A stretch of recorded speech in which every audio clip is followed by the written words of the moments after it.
Hello, my lovelies. I am barely on time. I am barely on time. So, hi. So Vince said he's first, and he was here like 10 minutes ago. I love it, dude. I love it. That is too funny. All right. It is a beautiful 68 degrees out right now. The wind, a little bit windy, but you know what? It's beautiful out. It is absolutely gorgeous out today.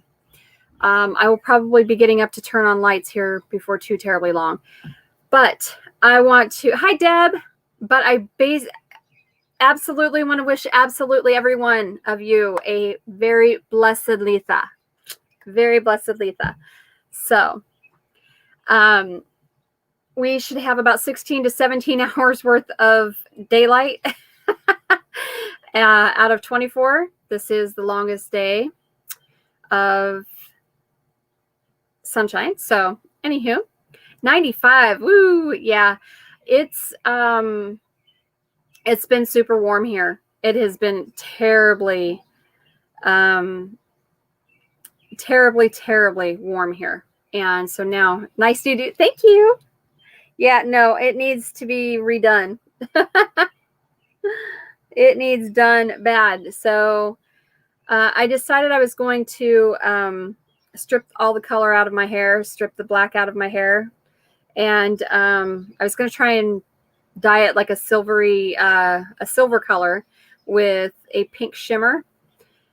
And my hair just doesn't, it doesn't like being lightened at all. So anywho, so I haven't done that. I do need to lighten it again. So anywho, as you can see, it's very bright out. It looks kind of crazy back there. I don't know. I kind of slid in. So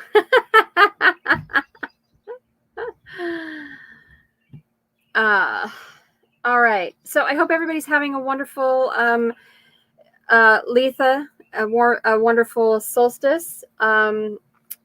As I said, it's 68 degrees here right now. We had a high of 71. Yesterday we got some storms. We got some rain here yesterday, thankfully. Thank the gods there, let me just say. But so the reason I didn't get this shared out today was because we had to take Tony to the cardiologist today. So that's where we've been all afternoon. Well, we left this morning and stopped at Lowe's and then went to the cardiologist. Then we went to have a late dinner, early supper. And hi, Barb. How are you, hon? So then we stopped at Target and came home. But yes. So I got, Deb, I actually fulfilled my end of the bargain. I got a lot of filming done, actually. Or I shouldn't say a lot, but I got probably 2 hours worth of filming done. And I did put out on Friday, I put out a short and a TikTok. Shared that with, I made a short separate from TikTok, so out of the same video footage. And I only worded it just a little different. But oh, are you in Ames? Awesome. No, we weren't. Oh, no, the cardiologist was actually in Des Moines. So yeah, that's where we went, was Des Moines. I lost my train of thought. Oh, filming. So on Tuesday, I actually did get some filming done and I got some more work done. And I chopped up your beloved mulberries that you love so much from my place, Deb. Hi, Kathleen. How are you, hon?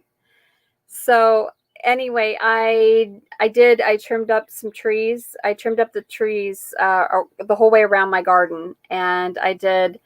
So I got that filmed. I am going to film tomorrow also again. So anyway, it's in queue. I'm trying to edit it, and I don't know. I haven't gotten through the GoPro footage. It took me about 2 hours to do this, and it was hot. It was like 88 degrees out. It was crappy, and it was pretty humid. So I did get some filming done. And I'm hoping tomorrow, I got some more planting done too. So I'm hoping tomorrow I can film some more planting, and go from there. So I'm trying to get everything out of the hoop house and get it into the ground in the garden. I don't know if any of the tomato plants are going to make it, but I'm sure going to try. I do have germination. I'm going to adjust this real quick, you guys. Sorry. I do have, darn it. There you go. I do have germination with my sweet corn, my golden bantam sweet corn. Not all of it, but I had planted 5 rows. I got 5 rows of sweet corn in, and it took forever to germinate. So on Friday, I ended up having to get out my tripod, one of my tripod sprinklers, and just water the living daylights. I didn't really want to, because tomatoes don't really like that. They don't like the overhead water on their leaves, but they needed it.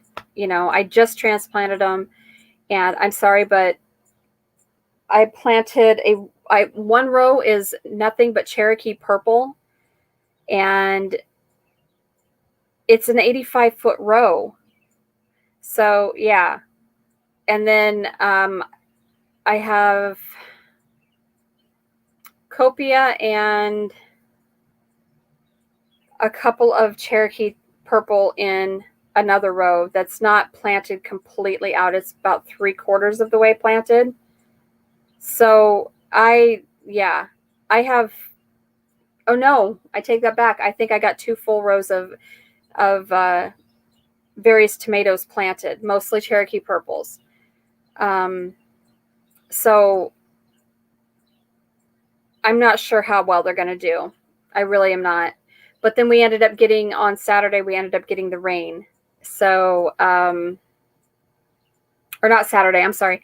Sunday morning, we ended up getting the rain, and we didn't get a ton, but we got a little bit. So hopefully, the natural rain makes a difference. Let's see, what else did I do? Oh, Saturday we went to a celebration of life for an aunt that passed in January, and due to the dreaded situation that was going on worldwide, everything, they decided to just do a cremation and do a celebration of life later on. And so we ended up doing that this past Saturday. So it was a nice little get together, a nice ceremony. So yeah, we had a pretty good time. Got to see some of the family, and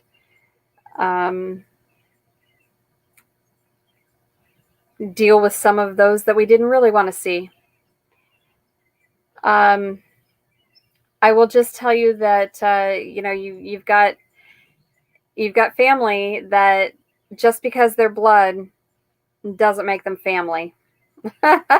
we had several issues on Saturday, so I think that's probably maybe just under that. We might have gotten right around a 1/2 inch, Barb. I don't know. I think you guys got more rain up north than we did, and then now everybody was getting. So then yesterday was Father's Day. Yesterday we had all the kids were here for a little bit. Yeah, exactly, Vince. A whole lot of blood, but not a lot of family. Exactly. My family is not all blood, I promise you. I just, and I just, I cannot stress that enough to people that if you truly love somebody unconditionally, you will find a way to work around things. But some people just, doesn't matter if they are your blood relative or not, they just are not, they're toxic. They're toxic to you. Yeah, it's just, there's no need to keep them in your life. Um, so we've had a lot of coming to your knees meetings this weekend, and it's been crazy. So yesterday we had all the kids here for a little bit, and we'd had rain and stuff. So we were going to go we were going to have a cousin over with her kids to come swim in the pool. But it rained in the morning, and so the kids are like, oh, maybe we should just go out for dinner and do that instead. And I'm like, all right, fine, whatever. Well, then we ended up actually not going out for dinner. They all wanted ziti, so I made baked ziti. Hello, Brigitte. So, cool thing that did happen. My sister-in-law received the packet from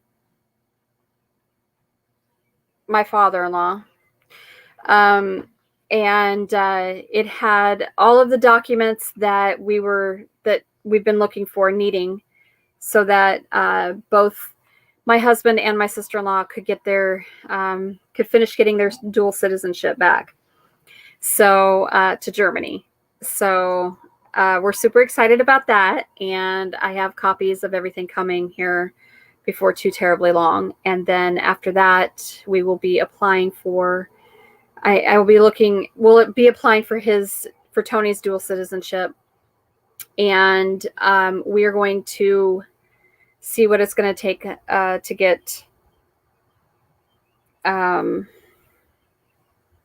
mine and my kids, and possibly my grandson's dual citizenship, because I have I can trace back my lineage to my ancestry. My line goes directly to Germany as well. So I shouldn't have too hard of a time getting my dual citizenship either.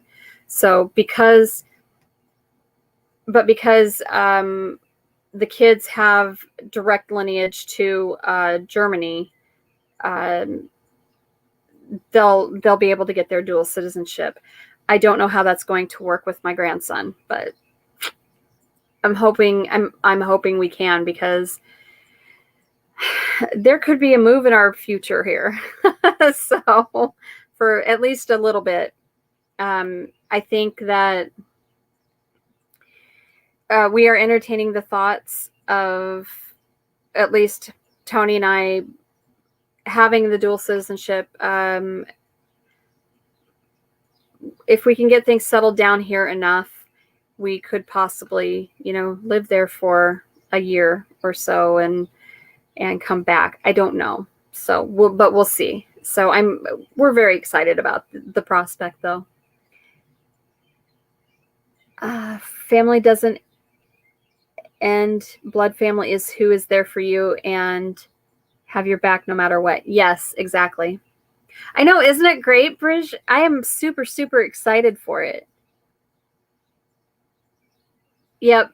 Yeah, I have a very large, my side of the family. I have a very large family tree. We have a lot of, I mean, I myself have, just in siblings, I only have one sibling that is full blood, and everyone else are either step or half. So yeah, I'm not gonna, I don't think it should matter.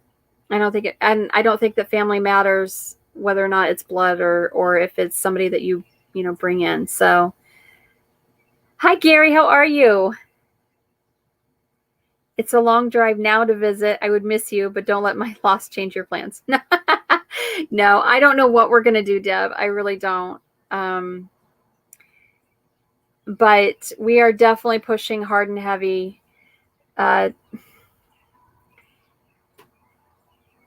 We were really wanting to do the whole spend Tony's 50th birthday in Germany for his, he wanted to go back home for his birthday. I'm sorry, my nose itches today, and like I'm having allergy issues today. I don't know what the deal is. So hi Jess. So anyway,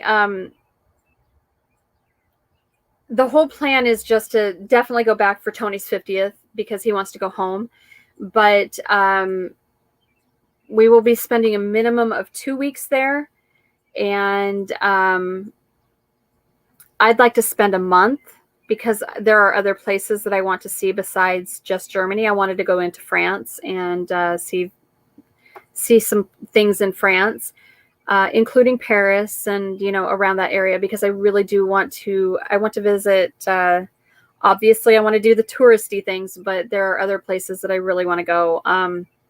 I have his 50th birthday is 2 years.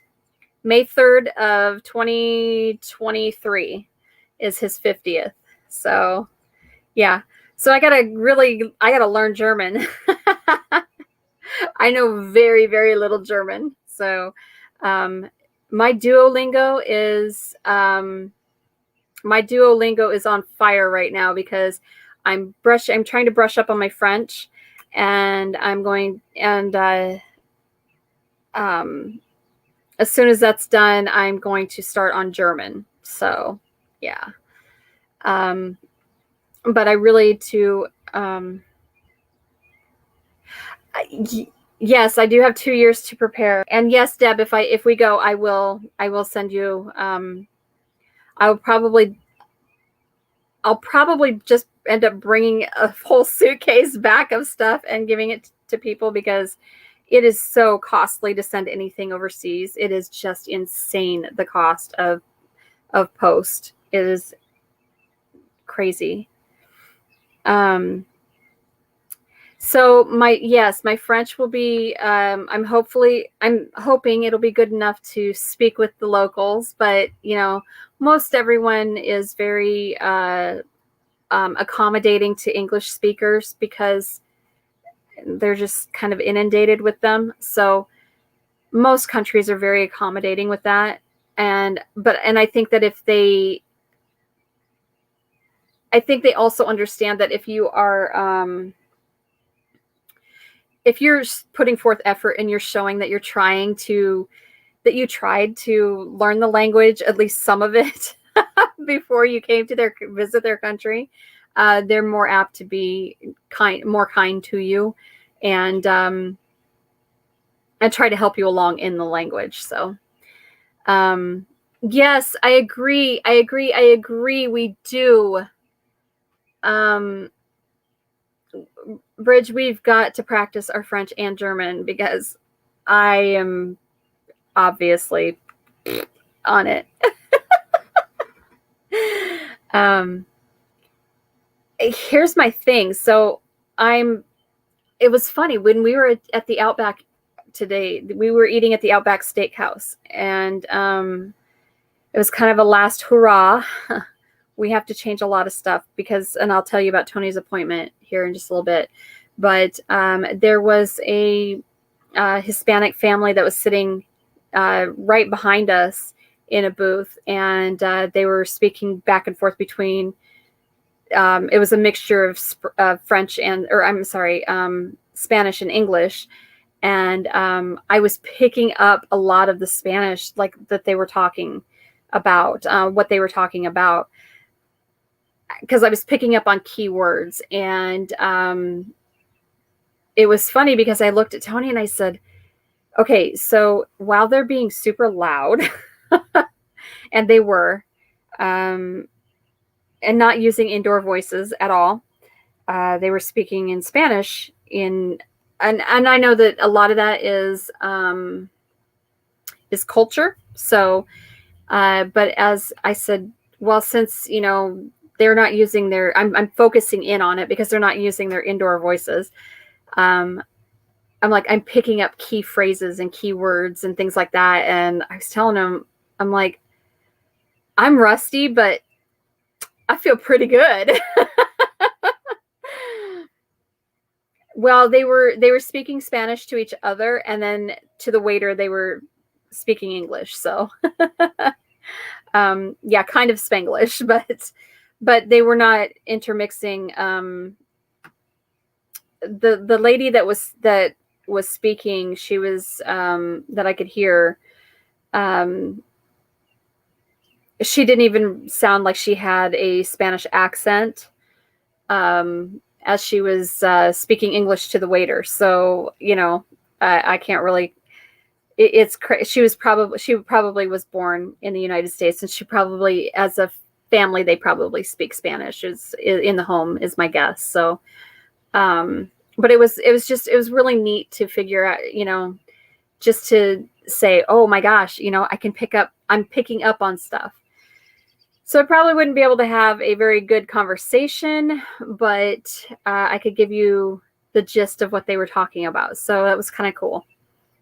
I said, so I'm rusty, but yeah, I'm doing pretty good. And we happened to,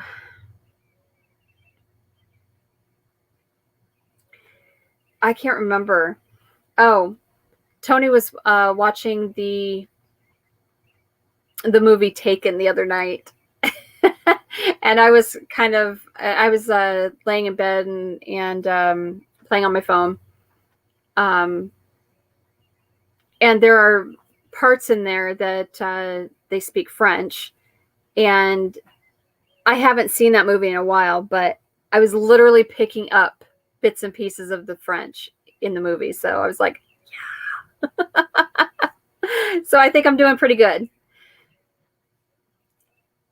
All right. So today with the appointment, when I was very young, my grandmother used to swear in Czech. Yeah. I learned to forget those words after getting my mouth washed with soap. Yes. Yes. So today we went to the cardiologist. Tony had to go in for an echocardiogram, and a treadmill test. And the doctor, the cardiologist, she's so funny. She is just, she's just a doll, really. But she was actually speaking more to me because she's like, no, you need to listen to your wife. And her name is Dr. Ganja. Or no, Ganji. I'm sorry, Ganji. So anyways, so you can imagine she's got an accent. And she's just such a sweet little lady, though. And she just looks at him and she says, you're too young for this. Like, I'm going to have to put you on a third blood pressure medication, and you can reverse this. But tell me, what do I need to do?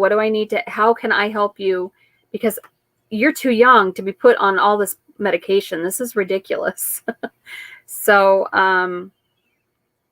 she said, you're healthy, but that blood pressure. And I told her, I go, I'm going to tell on you, man. And I said, tell him, no salt diet. And she's like, wait, what? She said, yeah, you need to start with your diet. You should have done that before now, basically. So, yeah. So we are going to, and Tony's like, well, I just figured I just needed to lose weight, and, I'm just prepared. I'm preparing myself. I need to exercise. And she says, well, you sure do need to exercise, but, you need to control your diet first. She said, I don't want you taking any more than 2 grams of salt of sodium in a day. She said, you've got to curb that. And I said, tell her about your potato chips. And she just looks at me. She goes, I'm just going to talk to you. So he goes, she said, you need to listen to your wife. And she goes, and so when you come back in a month and you've made all these changes and I'm hoping to see improvement, she said, will you please make sure that your wife is with you? So I'm like, yes. Hi, David. So yeah. We are going to be making some lifestyle changes. Absolutely. So, first thing is first, she's like, yeah, no bread, no potato chips, no soda, and all these things. She's like, you need to cut that stuff out of your life, out of your diet. And I'm like, yes, we will do that. So, kettle cooked chips are your kryptonite. Yeah, see, Tony just likes chips in general. So Cool Ranch Doritos and Sun Chips, the Harvest Cheddar. Yeah. And Funyuns and sour cream and onion potato chips and plain chips with French onion dip. And yeah, he just likes chips. Oh, great. Awesome. I have a good picture tonight. That's awesome. Yeah, so we are cutting out the chips. We're going to cut out the soda. And I told him, I'm like, well, we can't, he's not one, he's going to be able to do all of this cold turkey. And I said, well, good thing is we don't have any chips in the house, so I'm not buying anymore. And the soda that you've got now, when it's gone, it's gone. I'm just not going to buy anymore. So, yeah. Right? Everything that will kill him, yeah. So, I need to sit down and I need to actually start planning out a menu. And his thing is that he likes to snack, and those are his choice of snacks, potato chips and soda, and he drinks a lot of it, and we need to try to reduce the stress. So we need to, we're going to have to do things. So I told him, I said, well, let's start doing yoga together. Well, we're going to try some of that, that'll start with some exercise and stretching and we'll just do it together. We'll just go on the journey together. So, yeah, he doesn't drink as much as, he doesn't drink as much as he used to. And then he just kind of quit. But the problem is that he has not only a salt addiction, but he has a sugar addiction. I personally have a sugar addiction. Like I'm all about that sugar. So,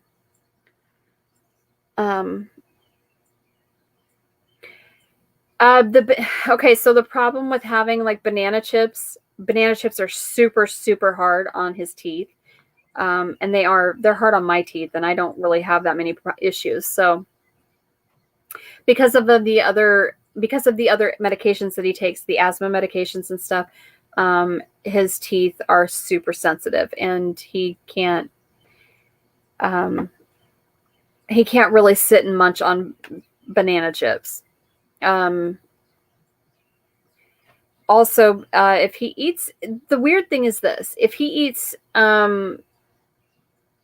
too much banana anything, or too much apple anything, he ends up getting really sick to his stomach, very nauseous. Mm-hmm. And so when we did food allergy testing a while back, it's been several years, but when we did the food allergy testing,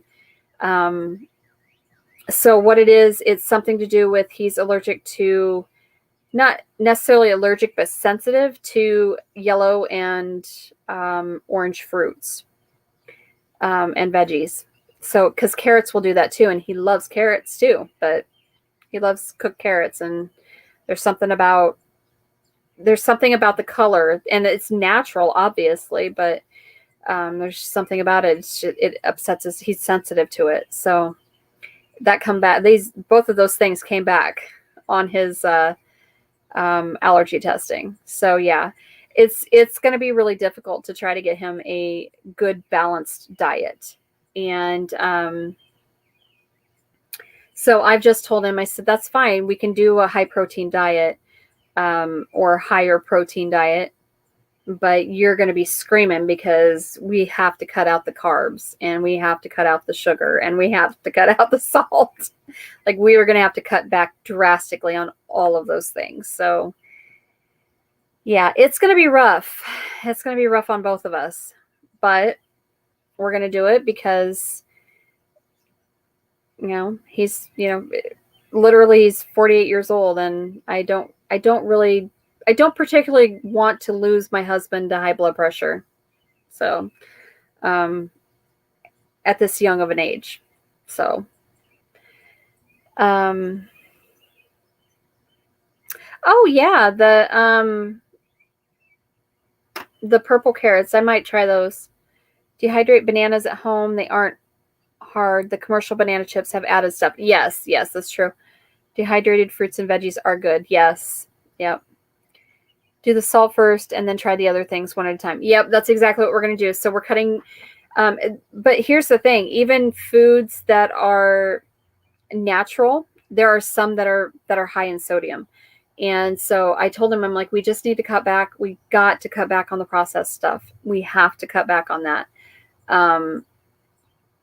Because all of the preservatives that end up in all of our foods, like we need to go to a much more natural diet, and I've been saying this for years that like I need it, and I've been lazy and not doing it. And so it's time.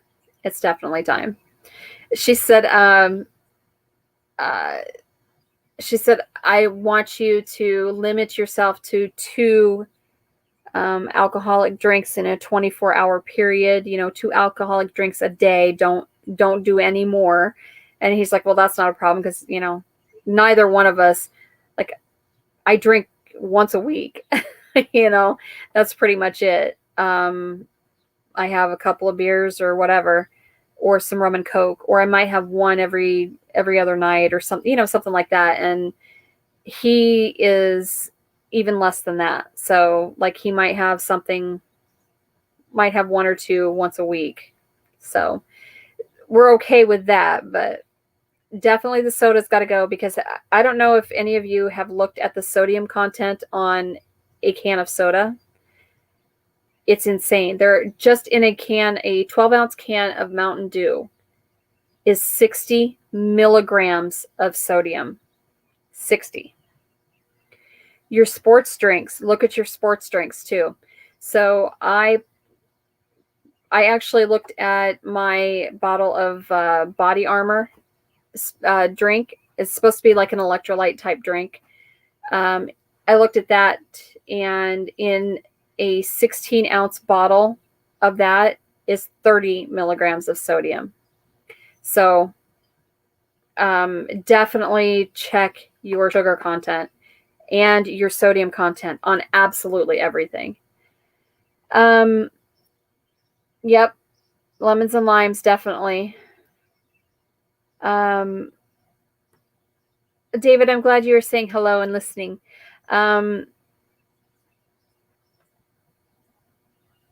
Yeah, agreed, Deb. Yeah, Mrs. Dash, any of those kind of blends, you still have to be very careful with spice blends even. So, yeah, Mountain Dew, 180 milligrams of sugar. Yeah, in a 12-ounce can. Yeah. I mean, I thought having 21 milligrams of sugar in that bottle of that 16-ounce bottle of Body Armor drink that I'm drinking, I thought that was high, but it does not compare to soda of any sort. It doesn't matter what kind of soda it is, and it doesn't matter if it is if they use like pure cane sugar or anything like that. It doesn't matter. It's still not good for you. It's still a high content, so you got to be careful. Oh, in a 20-ounce Mountain Dew. Yeah, I can't remember what it was. I think it was close to that in a 12-ounce can of Mountain Dew. So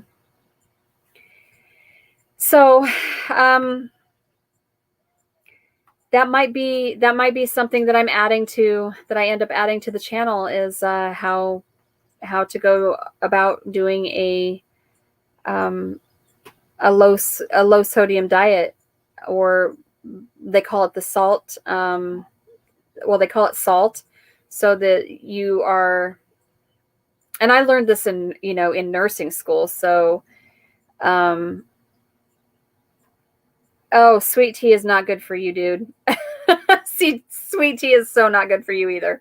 That stuff is, if it's processed, if you get it, at the store in a can, yeah, look at your sugar content. It's horrid.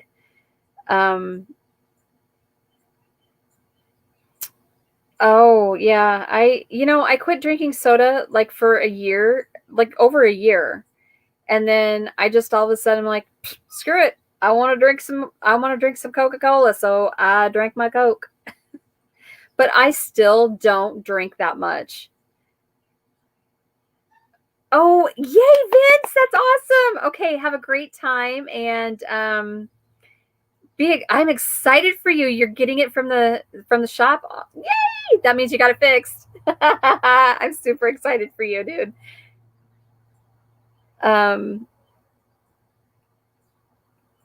3 cups of sugar. David, holy cow, man.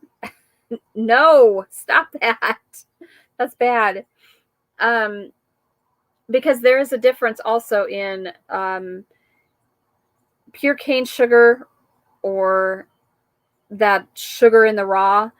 There's also, and the white sugar, crystallized white sugar that you buy. It is so it's so highly processed. It's so bad for you. It's kind of like, well, it's just like with flour, like an all-purpose flour. If you buy unbleached, but if you're buying bleached white flour, it just stripped all nutrients out of it.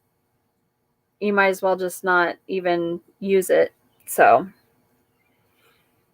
I like white sugar and a lot of it, and I like brown sugar, and I just like sugar. I personally am addicted to sugar.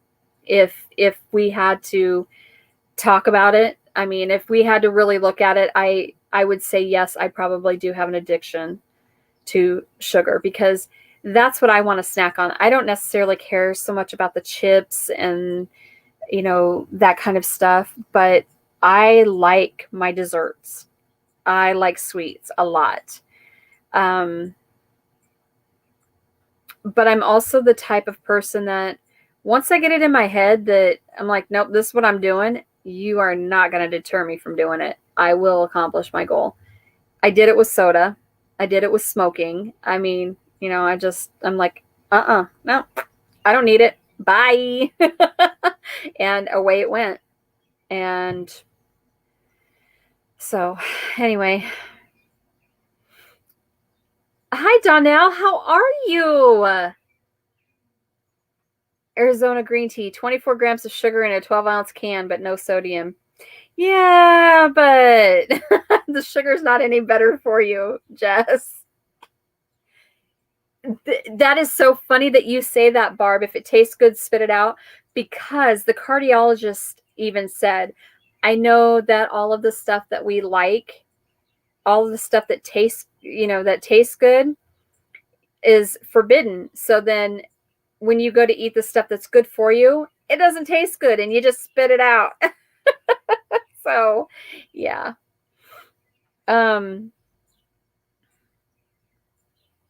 I don't like stevia, and I know it's a natural sweetener, but I do not like stevia, and I don't like Splenda. I will not use an artificial sweetener. I won't do it. Even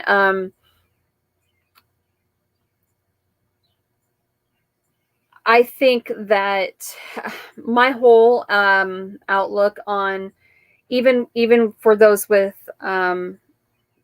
diabetes issues, what I used to tell my my patients was that I would rather you have a little bit of something sweet with natural sugar than that crappy artificial sweetener like Splenda or, you know, any of that stuff, because that stuff is so bad for your kidneys and is so, I mean, it's harder on your kidneys than how your sugars will be. And so what happens is that what they're finding is with these artificial sweeteners like Splenda and Equal and all of those things, that stuff. So when you drink like diet soda, you're going to get more calcifications. So you'll have more kidney stones. You could have more just stones in general, anywhere in any organ of your body, honestly. But kidneys are really bad. Your kidneys do not filter out all of that stuff. And so it can't, for whatever reason, it can't process it. And the liver can't process it very well. And so you end up with kidney failure, but with renal failure. And then you also end up with liver failure. Like it's a vicious cycle. So it's better if you eat a little bit, you know, like you have a bite of cake, you know, or, you know, just a small 1-inch square of cake versus all of that artificial stuff. Because I personally would rather give myself more insulin, a little more insulin for eating a little bit of real sugar than worrying about, you know, staying so on top of it that I end up killing my kidneys anyway. So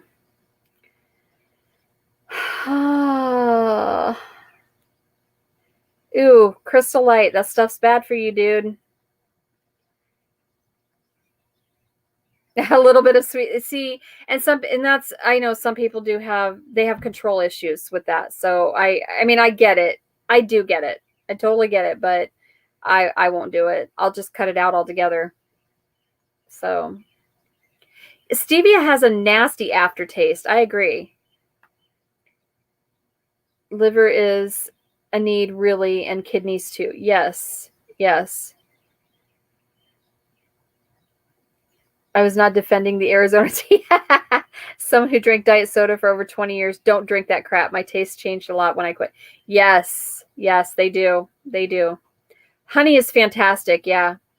But it also depends on how far out of control your diabetes is. Yeah, no, David, you can't, some people cannot just quit things cold turkey, and that's totally okay, you know, and I'm one of those people. I'm kind of a all or nothing type of person. I've always been that way. I either do it or I don't, and that's just the way it's going to be. So yes, right. So it is so amazing that once you start to go back to eating a more natural, clean diet, and the stuff, especially if you're growing it yourself or raising your own meats, it is amazing the taste difference, and it tastes better, it smells better, and your body processes it better. And yeah, it's just, there's a benefit there's more than one benefit of growing your own food, frankly, because it's not just the taste, it's not just, you know, any of, you know, not having the chemicals and stuff like that, but you actually will appreciate it more because you grew it. So yeah, I think it's awesome. Yeah, a lot of people do. They'll use the sweeteners, the artificial sweetener stuff, or excuse me, the diet stuff, to get off of other diet, to break the sugar habit, or to break the even the artificial sweetener like the soda habits and things of that nature. So, I'm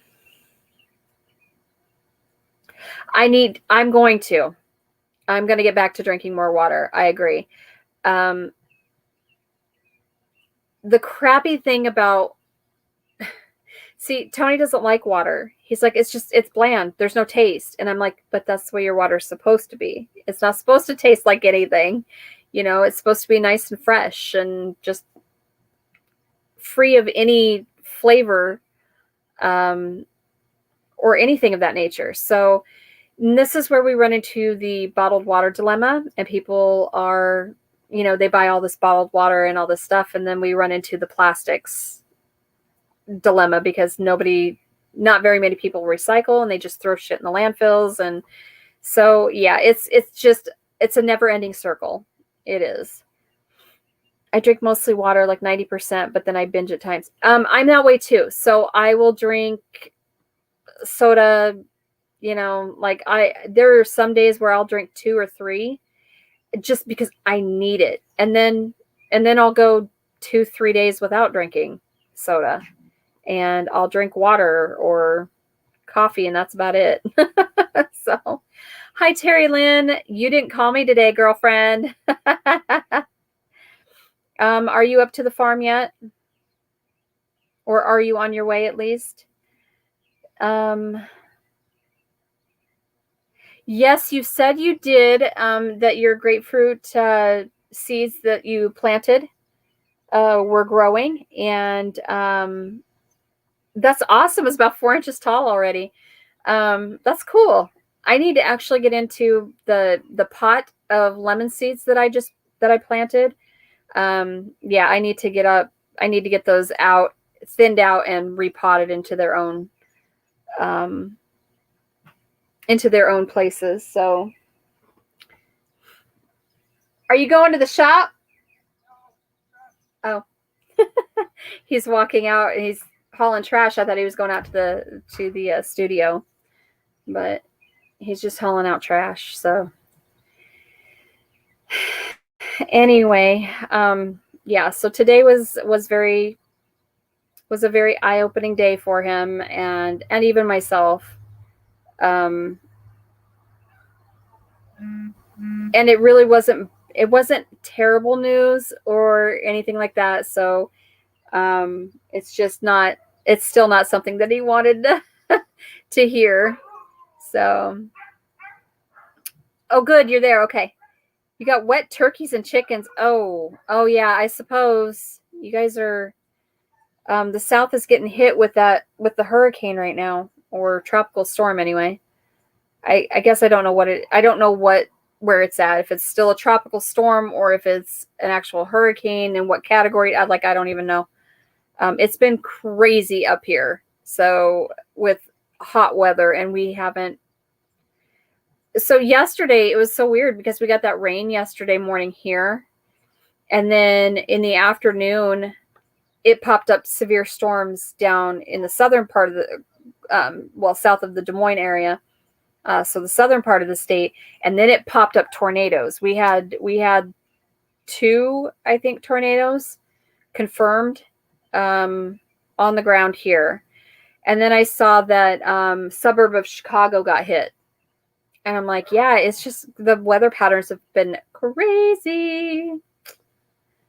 Lemon or lime water. Yeah. So I even asked Tony about that too. I'm like, so what if we did something like did some fruit in your water, something of that nature. And he's like, yeah.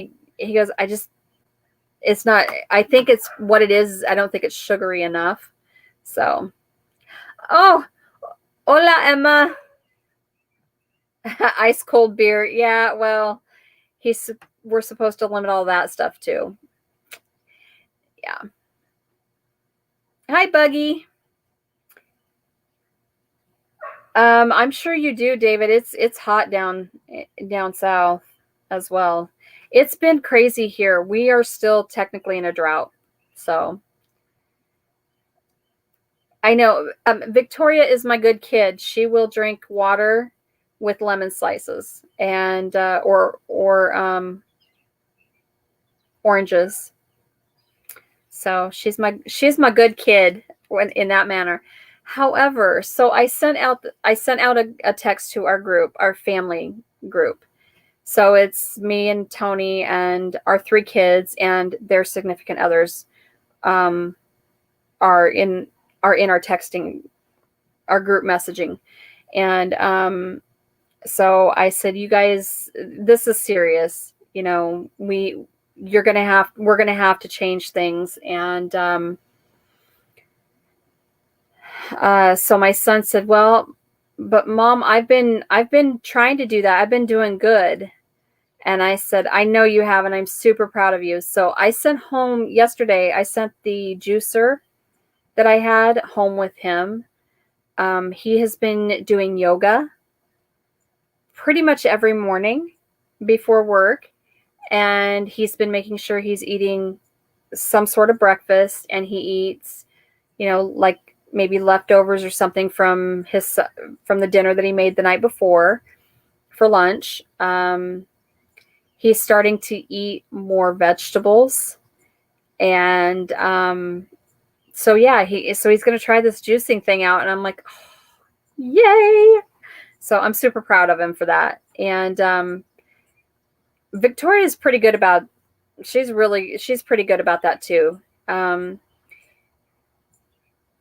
Kennedy, our oldest, they don't eat out very often anymore, and she said she hasn't really had any measurable amounts of soda. She said she had some today when they had their lunch delivered. She had a Coke.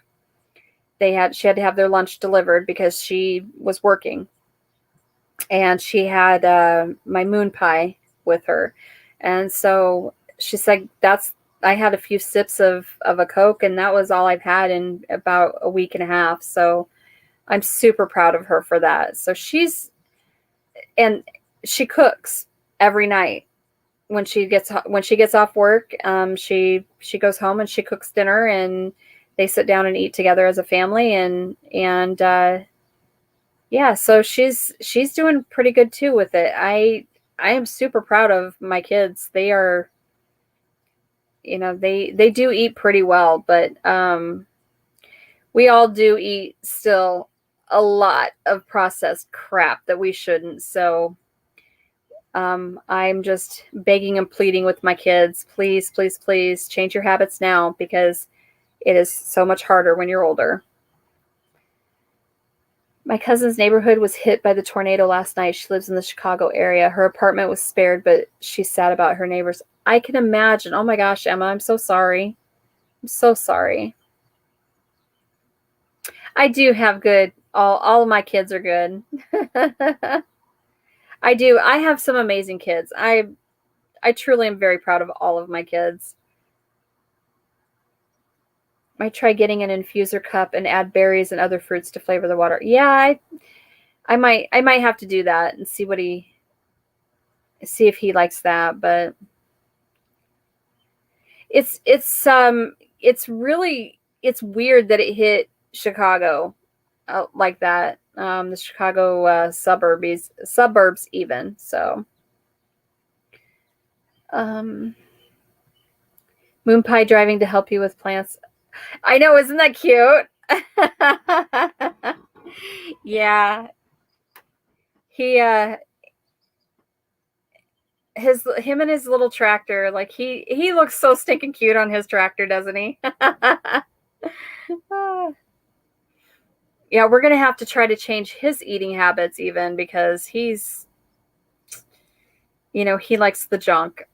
So, and Mima's got to stop being giving in and saying, okay, well, we can have cereal for breakfast, and let's actually make something that's decent for you instead. Maybe we can have some oatmeal, but I will say he does like oatmeal, but he doesn't like it unless there's a shit ton of sugar on it. And I'm like, we got to stop that too, because he also likes his soda.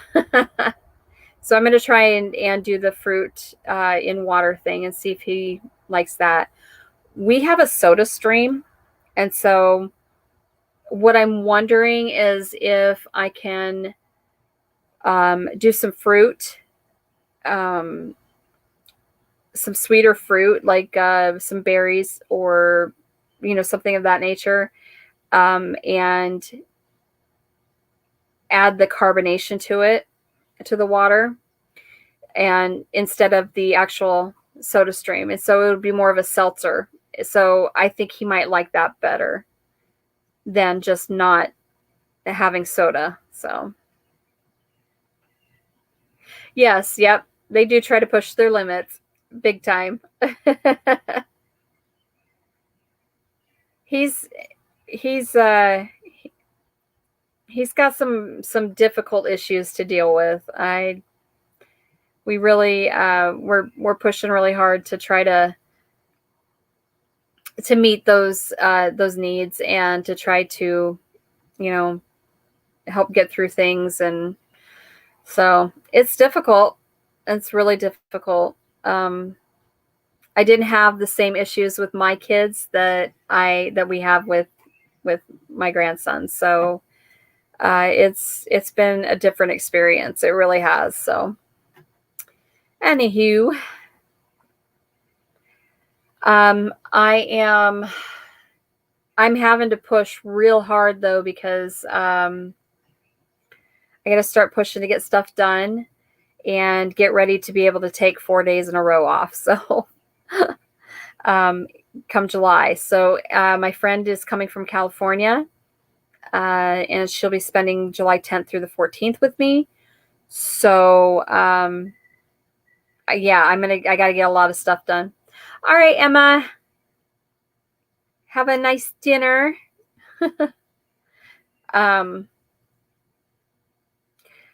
I've been keeping up on the pool cleaning. I mean, it's crazy how clear the water really is right now. I didn't think I would be able to keep it this clean, and I am actually doing a really good job. I've also, though, now I didn't get into the pool on Saturday. I didn't get into the pool on Friday or Saturday, but I got in yesterday. I didn't get in today because we've been gone all day, and then now I'm doing this live, and it's a little too chilly for the pool. But every time I'm in the pool, not only am I cleaning it, but I then do a bunch of exercises while I'm in the pool. I don't just float in the pool. So I think that's been helping me. It's been helping my back. It's been helping my joints. And so I'm going to continue to do that, but I'm now definitely. So yesterday, actually, I did my pool exercises, and then I spent like 2.5 hours in the pool, and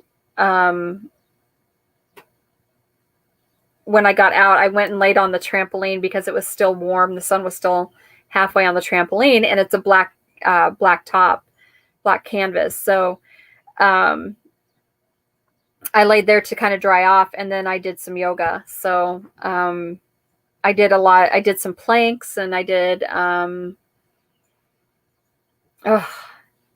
will tell you also, trying to do that on a trampoline, trying to do yoga on a trampoline is pretty difficult. And I am pretty amazed at the strength that I still have, because I was able to hold several 30-second plank on the trampoline. It was crazy. Ooh, fruit and yogurt on an oatmeal. Yeah, that's good. That's good. I like it that way. Start going to the gym with Sam twice a week. Yay, good, Buggy, do it. I need to know what time I'm I can't remember what time I'm taking you to the airport. That's in 4 days, right? Yeah. Don't you fly to Wyoming? Um,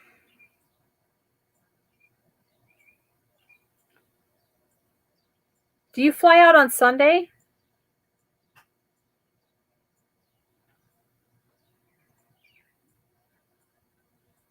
You're going to have to let me know. You need to, yeah, you're going to have to get with me. You need to give me that schedule so that I know. Sunday is the 27th.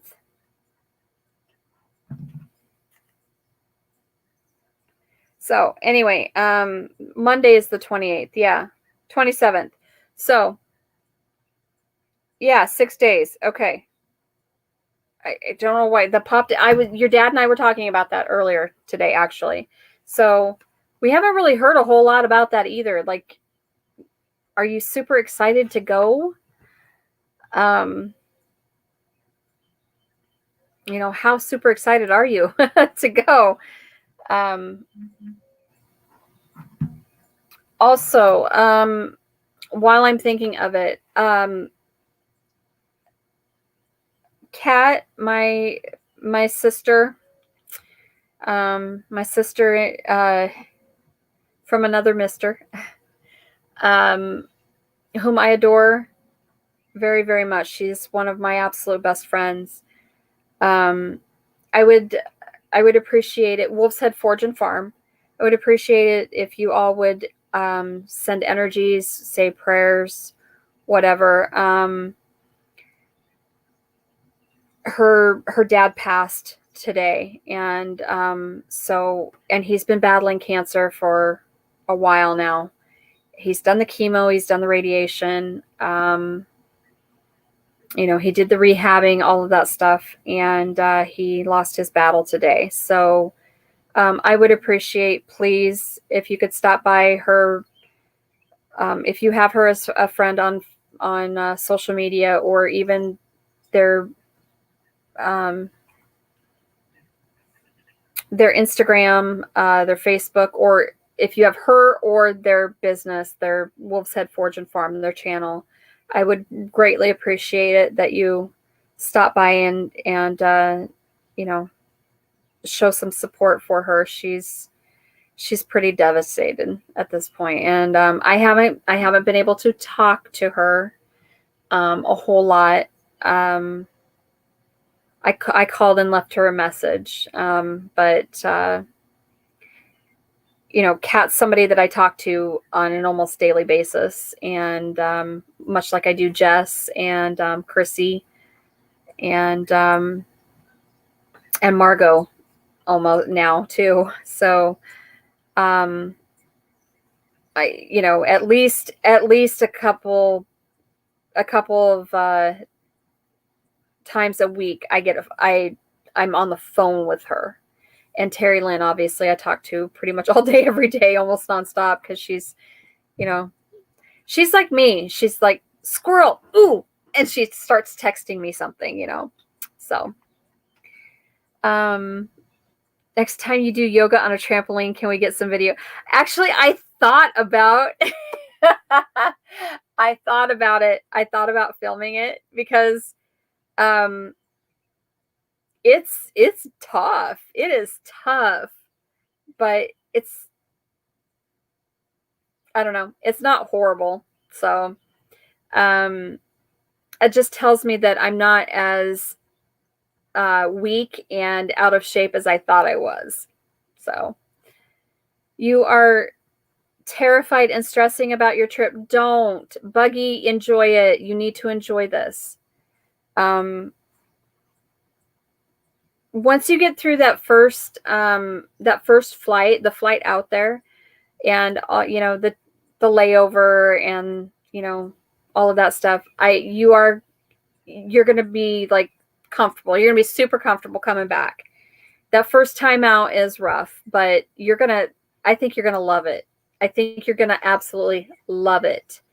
And I think you should, I think you need to be vigilant, obviously, but you need to enjoy it because it's an experience and you don't get many of these experiences. So enjoy the experience. You got this, baby. You got it. Yeah, I know you do, Terry Lynn. That's okay, David. Yeah, prayers for sure, please, for Kat and the family, because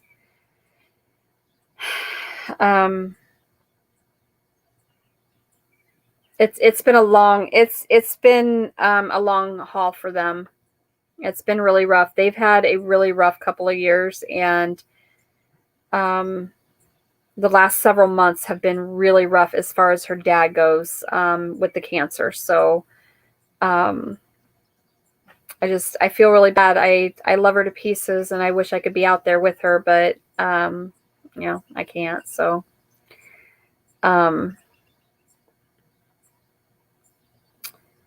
and Jess just I'm sorry, Jess. Also, Jess just lost an aunt. What's it been, a week ago? So I mean it's crazy. I feel like Tony and I have actually had this conversation. So is it because we are older that we are noticing more death, or is it that death is truly on the rise? And from things that really, oh, excuse me, hiccup.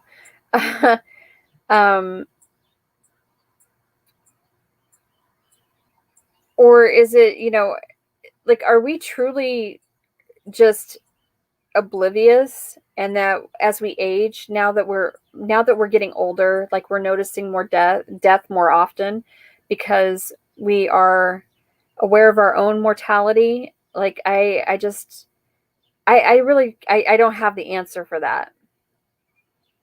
But it's an interesting thought, because even as a nurse, I dealt with death frequently. And, especially when you're doing hospice care, yeah, you deal with a lot of death. And even emergency medicine, I had a lot of cardiac issues. I've been on a couple of suicide calls, and I've been on, it's been crazy. So I've had a very well-rounded career, let me just tell you, as a healthcare professional. But and so I deal with death a little differently than most people do. And I think that I have a pretty healthy I guess view on death.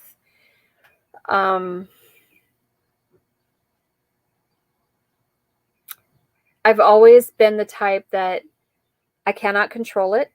I do not control one's destiny or fate. It is whether or not I'm supposed to be there, and whether or not I am supposed to be able to help this person, whether they be passing to the next, to the other side, or whether it's I am doing CPR to save their life and they come back. I don't know. Like, it's just, I don't control that. I cannot control the outcome of that, because that I'm not in control of their fate or their destiny, but I'm there for a reason.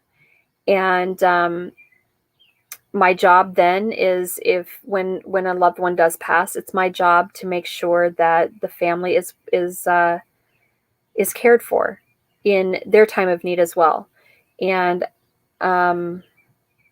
to be very empathetic and very sympathetic to the family, because now that the patient has passed, any suffering that they may have had, or any suffering that they were going through at the time, it's done.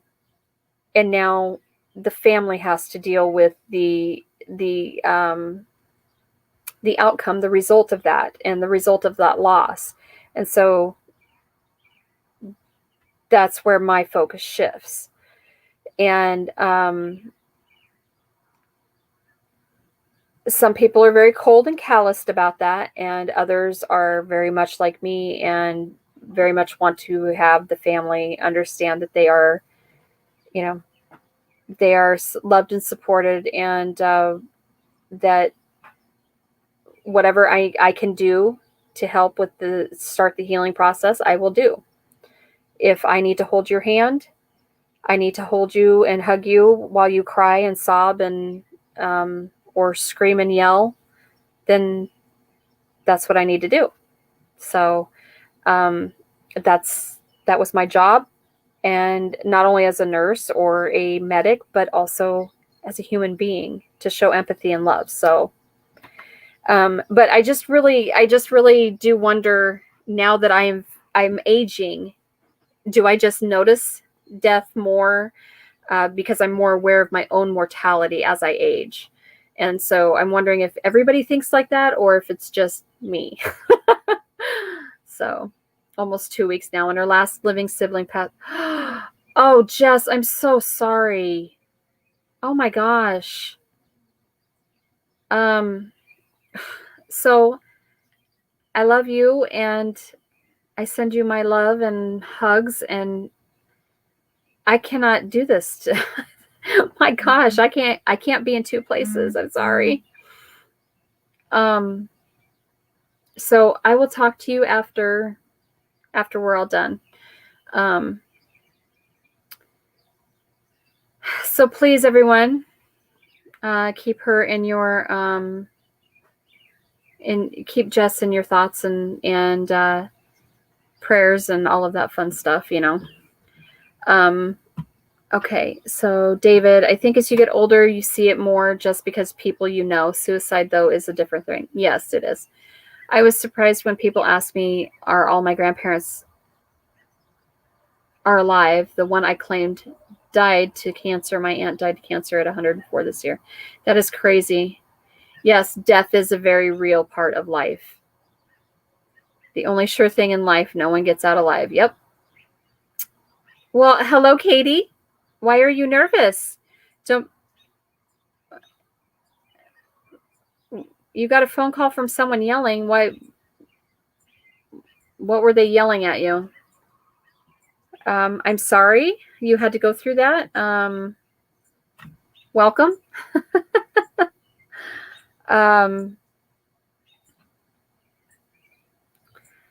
So yeah, it's crazy. It's crazy.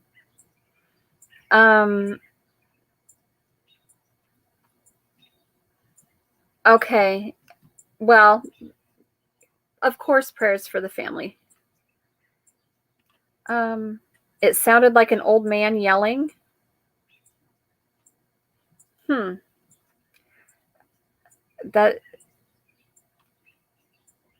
So did you, I guess, did you get any information? Was it something that you could pass on to, a 911 operator? I don't know what, I don't know the context.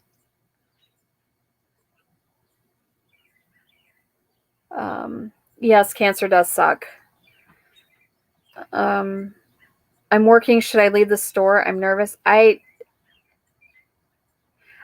guess I don't understand why why you would be on here. Why would you not? I need to call my district manager. I'm so good. Yeah, I think you do.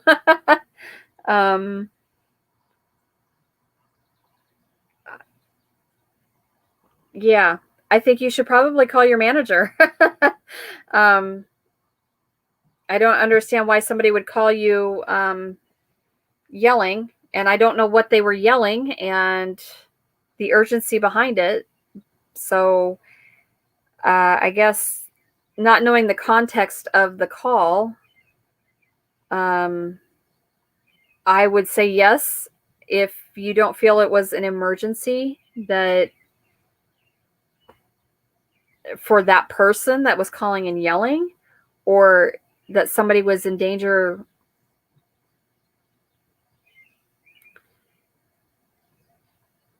District, I don't know what you're talking about. What district?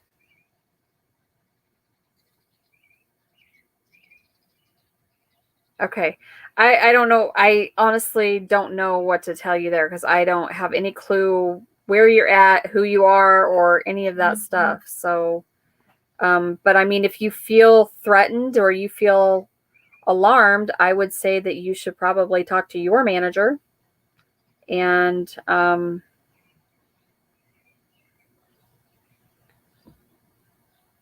Eleuterio, okay.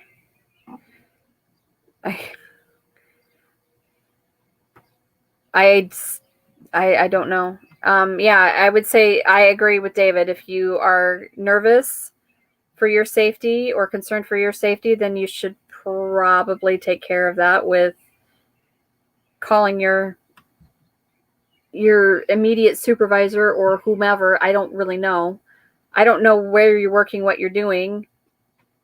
I don't have that. I don't have any of that information on hand. So yeah, I would say call your manager, and if you feel threatened or that person threatened you on the phone, you should probably call the police. So that is my only. You're at Arrow, okay? So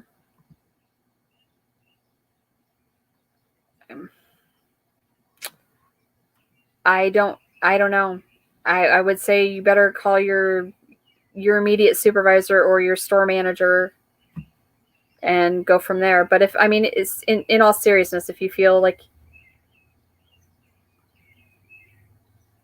okay, anyway, so I would say that you need to probably, yep, call your manager, or if you are fearing for your own safety, you should probably call the police. Yeah, a little bit, Bugs. So, anyway, I have a cat hunting out here. I have two cats hunting out here. We have various birds and wildlife out in the timber, so I'm not a troll. I just need comfort. I don't know what other comfort to I don't know what comfort to give you. That's my advice. I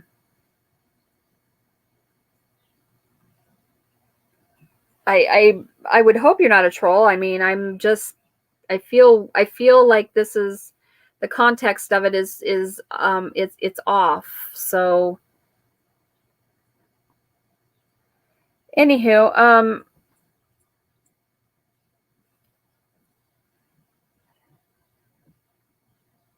hello Star PX Pony.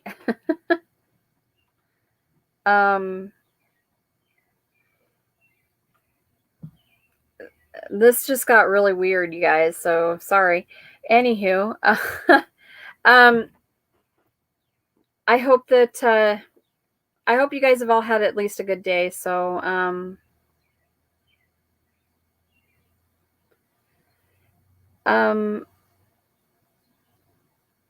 nobody is saying that you needed to pass a spelling test or spelling bee, but I don't know what comfort to offer you.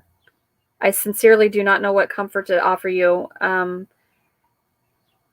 hoping that it's not a problem. I'm hoping that it's just somebody, you know, just being a jerk and trying to instill fear in you. I don't know.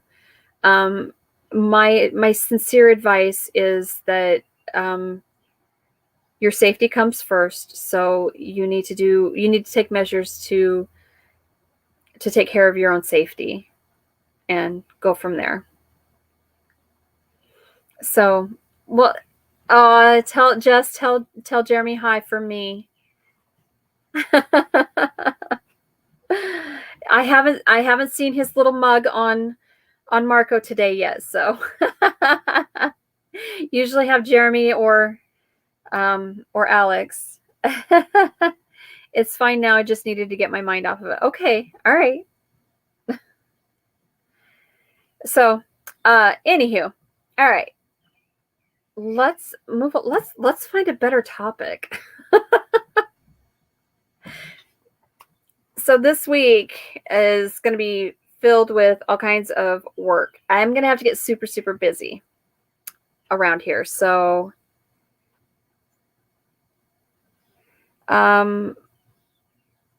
nobody, okay, dude. It's not that you are not welcomed at all. It has nothing to do with it. It's the context at which you came in. So that's all it is. So, okay. I really need to finish getting the stuff planted into the ground from the hoop house, and I need to get seed in the ground this week, and I think I'm gonna have to retill, frankly. Some of it that's still open. I need to figure. I got to get stuff and get the pool, keep the pool cleaned, and obviously that's a never-ending project. So, David, the hoop house is full of nothing but tomatoes and peppers. And unfortunately, my peppers did not germinate, so they did not grow. And so I've got a bunch of weeds. And some of the so my Cherokee purple tomatoes, those germinated, and I got a lot of them. Those have been transplanted out into the main garden, and I had copia tomatoes. I had some of those come in, quite a few of those, almost all of them. Those got planted out transferred out from the hoop house into the ground, into the main garden. I lost all of the pepper plants that I purchased. And what was funny was on Saturday night, I believe it was, my son came into the house and he says, "So I just watched a deer go through your garden." I'm like, "Ugh, that little jerk. That's probably what actually ate my pepper plants." So the I bought some Roma tomatoes because I don't have any sauce tomatoes.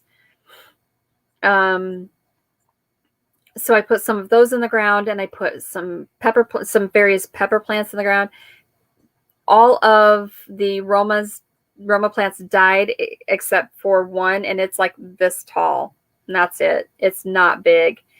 And then the pepper plants, they were literally like, one of them, at first they ate all the leaves, and then they came back through and they ate all of the blossoms, and they pulled out 3. No, they pulled out 2 complete plants, pulled them out and ate them and left the dirt. I'm like, ugh. So yeah, I have 0 peppers now. So the garden is, I'm trying to get it. Yesterday's rain actually helped. I think it perked up a lot of the plants. I deep watered with my tripod sprinkler on Friday, and I didn't water them on Saturday because I'd watered them so deeply on Friday. And that was what my shorts, my YouTube shorts, and my TikTok was about. It was that same video, but it was, this is what a homesteader, when you're a homesteader, this is what you do on a Friday night when you don't have anybody to party with. But it was so peaceful. So I do have germination on some of my sweet corn now. I have golden bantam sweet corn planted. I have 5 rows of it. So I have 5 85-foot rows. However, not all of it germinated, and most of it didn't germinate until I started to deep water, and I cut back so much of the tree canopy that was obviously blocking a ton of light. So I've decided that what's going to happen is this fall, when the garden goes completely, when I get the garden completely out, I'm going to make Tony get the chainsaw out, and we are taking out trees. We are just taking out a ton of trees because they're not beneficial at all. And they just don't serve any purpose. Other than they're beautiful to look at, obviously, and they provide us with fantastic oxygen, but I can't grow really any vegetation because of them. And they're kind of crowding each other out anyway, so it's time to get rid of them. And my goal is to actually take out, yes, deer are awful disrespectful, and I'm sure they were very tasty, those little turkey butts. But you know, I don't mind sharing some of my produce, some of my garden with them, but I mean, don't just wait until I get something off of the plants, please. But they like the tender greens, so that's what they ate. And I have a ton of mulberry trees over there. So along the east side of my garden, the mulberry trees have grown exponentially, frankly, and that's the biggest. That and the silver maple are my 2 biggest shade providers in the garden, and they're overcrowding is what's going on. They're overcrowding each other even. So I would like to get them out this fall, get all of them out, and replant new actual hedge. So I was thinking I would probably do a cypress, or a fast-growing cypress or a fast-growing poplar. The problem with those, though, is that I don't know how well or how much they'll compete, like where they're going to send their roots out, like how shallow are their roots, how deep do they go, how far do they spread. They obviously have to spread, because I know cypress is an actual hedge, and it's a fast-growing hedge, and so I know that it spreads. It'll spread probably about anywhere between 2 and 4 feet a year. So I'm a little concerned with, is it going to compete? Is it going to send out the roots up into my garden? And I don't want that to happen. So I don't really know. I do know that the silver maple, they send roots out, and they are thick, and they are long, and they are tangled, and the mulberry do that, and the mulberry just constantly drop. It wouldn't be bad if it was just all mulberry there, and just, and I had a use for all of the mulberry I have on my property, but I cannot possibly collect all of the mulberries. I cannot possibly collect and clean all of those mulberries and make product with most of them. So I am going to keep some of them around the property, but I'm not. They're coming out of my garden because they'll just take over. They're taking over everything right now. And I have I cannot remember what it's actually called. So I have several plants that look very similar. They're trees, actually. They don't get super tall, but they look very similar to elderberry flowers. But I don't know if they're a service berry, a garden berry. Like, I'm not real sure because I haven't done a ton of research on it. But those things are all over my garden as well. And I have one that just keeps coming back, and it just keeps it doesn't matter what I do to it. So the silver maple are lining the west side. I've already got very tall pine that provide too much shade, but I'm not cutting them because I adore them. I love the pine. But I have so many silver maple all over my property that basically I'm getting to a point now where I'm going to start collecting the little seedlings that are popping up all over the place, and I'm just going to take them and go throw them out into the timber area and let them overgrow that again, because I have the last year with the derecho. It's so funny to listen to people pronounce that word. I mean, seriously. But anyway, we lost about a third of our timber. It just knocked over old trees, dead trees, some of the healthy trees. Like, it cleared out so much of our timber, and that was not only a weather barrier from the winter, the winter winds and the snow, or habitat even for, all the wildlife, the birds and things, and raccoons and things of that nature. But it was also kind of a noise barrier because the highway runs through the west side of town, and we are right on the edge. We're on the northwest side of town. And so it's just, and you'll frequently hear in my videos, especially even sitting here in the Airstream, you can hear the traffic out on the highway. But yeah, I've got a lot of machinery noise in most of my my videos or my lives or things of that nature, because it's just, we've lost so much of our timber, and we live right next to, if I'm filming during the day, you're going to hear, most typically you'll hear the grain store, the feed store, getting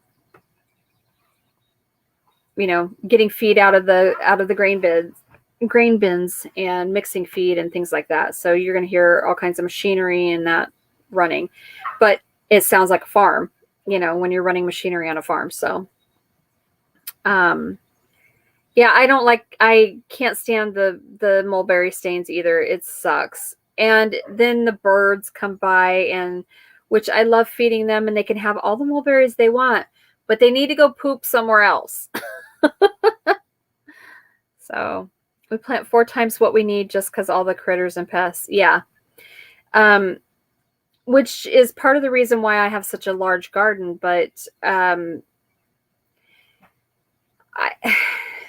really have been thinking a lot about this, frankly, this year. Things did not go as planned for the garden this year. I really, truly was going to go ahead and I was going to plant out all 6,000 feet of it. Like, I was going to grow it all. And it was going to be crazy busy gardening season. and things just did not align for me. I got complacent. I got lazy with seed starting. I had issues with soil, starting soil. I had issues with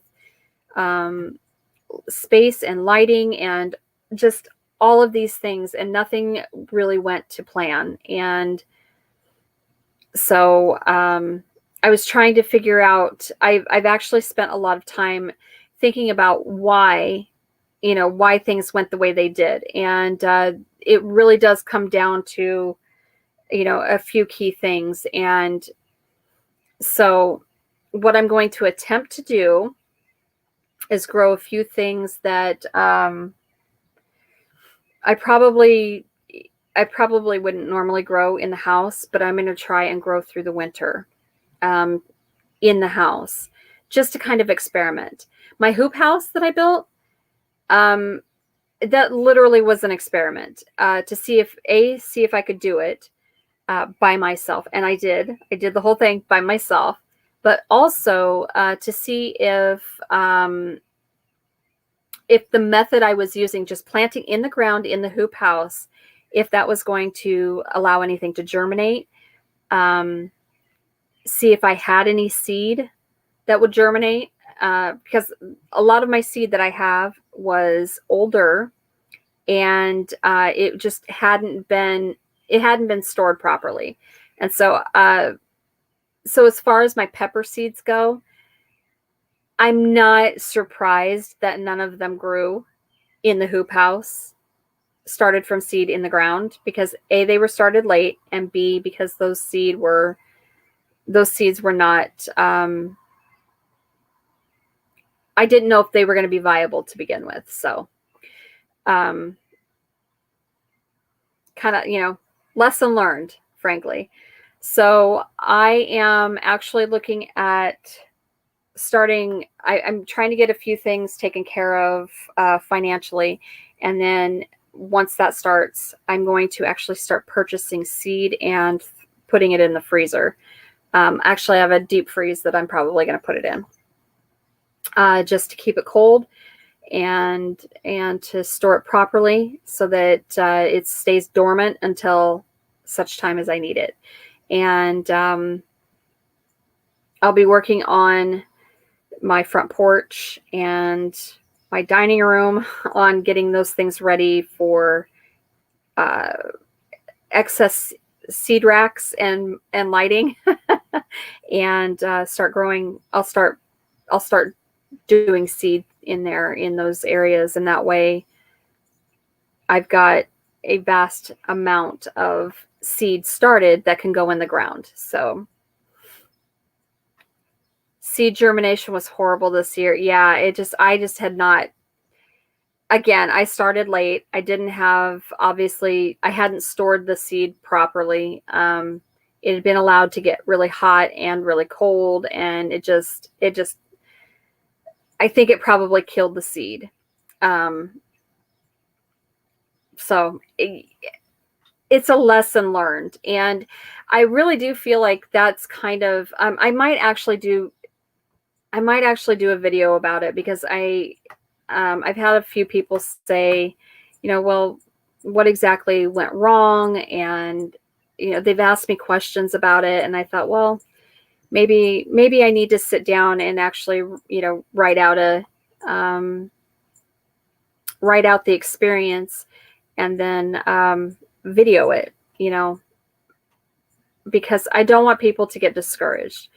The thing is that when it comes to gardening, when it comes to farming, and frankly, when it comes to anything in life, it's a learning process.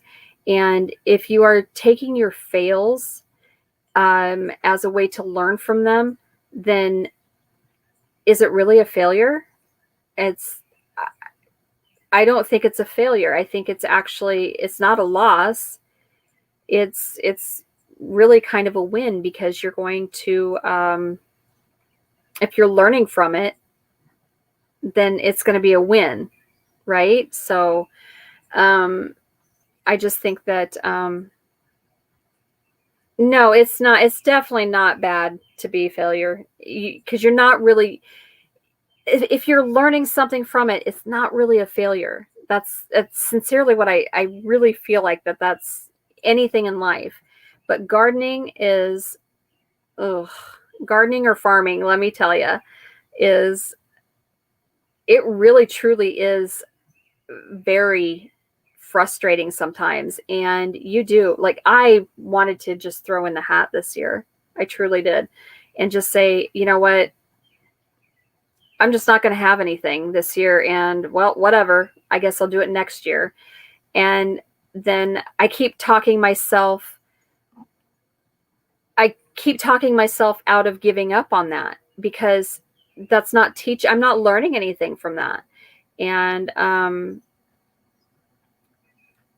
I can just kind of push it and see how far I can go, and just exactly how far I can't. So yeah, I just don't think that it's a, yeah, okay, so we say it's a fail, gardening fail. Okay, yeah, I mean, it is, but I learned something from it. And so if I'm learning something from it, then as frustrating as it is, I'm able to improve it the next time around. So, yep, agreed. You're just learning. Yes.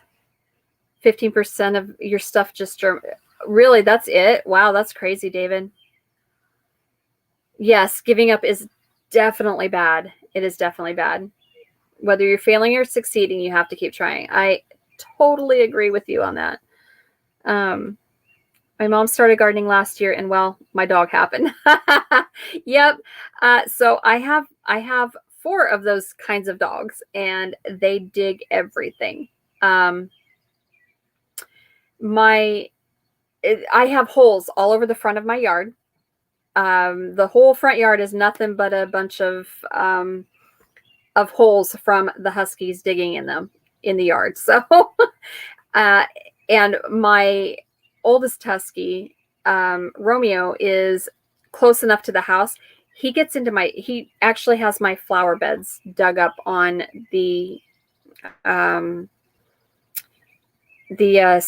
southwest side of my house. And I'm like,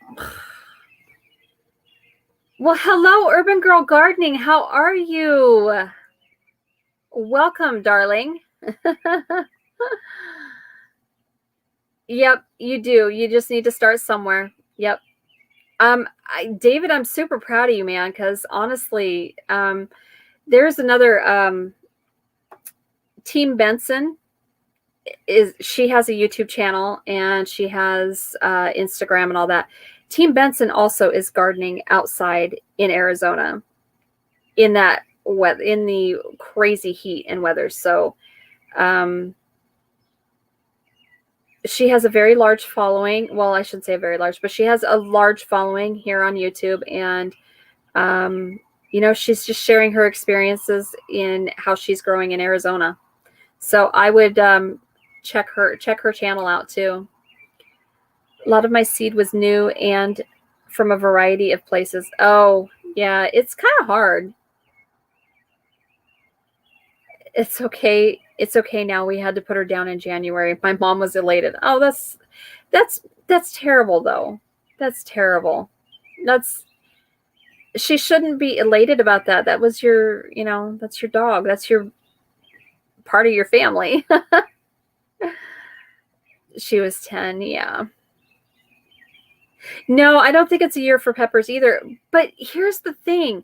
It should be, because it is, well, like here, the peppers should be doing amazing because of all of the heat, and peppers really like the heat. No, apparently they don't like them around here. They don't like the heat around here. I don't know. It might be that they need, we haven't, knock on wood, I'm not complaining by any means. We've only had a few really humid days, but I know our corn really likes the humidity, and our soybean do. So that could be, I don't know if peppers are, I know they don't like their leaves like super wet all of the time, but, and tomatoes, absolutely not. They do not like their leaves wet at all. they'll handle the, the natural rain, but to water them, they just, I don't know. It could very well also be if you are, depending on what kind of watering you're doing. So if you're watering by a soaker hose, or if you're watering overhead tripod sprinkler, or just, hand watering, whatever, and whether you're using water catchment or whether you're using like city water. I think it all depends. I would think they would do really well, because at least with ours, because we have a lot of calcium buildup in our water. It seems like it's not terrible, but it's, it's noticeable. Calcium and lime, and we have a little bit of iron in it, but not horrible. Mm-hmm. So I'm sure you do miss her, Katie. I mean, they are very they become a part of your family. Your animals are very much an extension of your family. So I view them that. I mean, even my chickens are. Okay, I love my chickens. So David, your tomatoes, are you hand watering them? How are you watering them? And what are you watering them with? I have 2 cherry tomato plants, russet potatoes, and sweet potatoes, all in containers. 3 tiny tomatoes so far, and the sweet potatoes are sending out new leaves. Awesome! Yay! Aw, Katerina. That's sweet. That is a sweet name. What kind of a dog was she? Because, I mean, it could have been very, very fitting for her. Who knows? So... Your cherry tomatoes are shriveled up like a raisin. Oh, no. And the peppers, too? Oh, ugh. Might be too hot for them there. I don't know. It could be.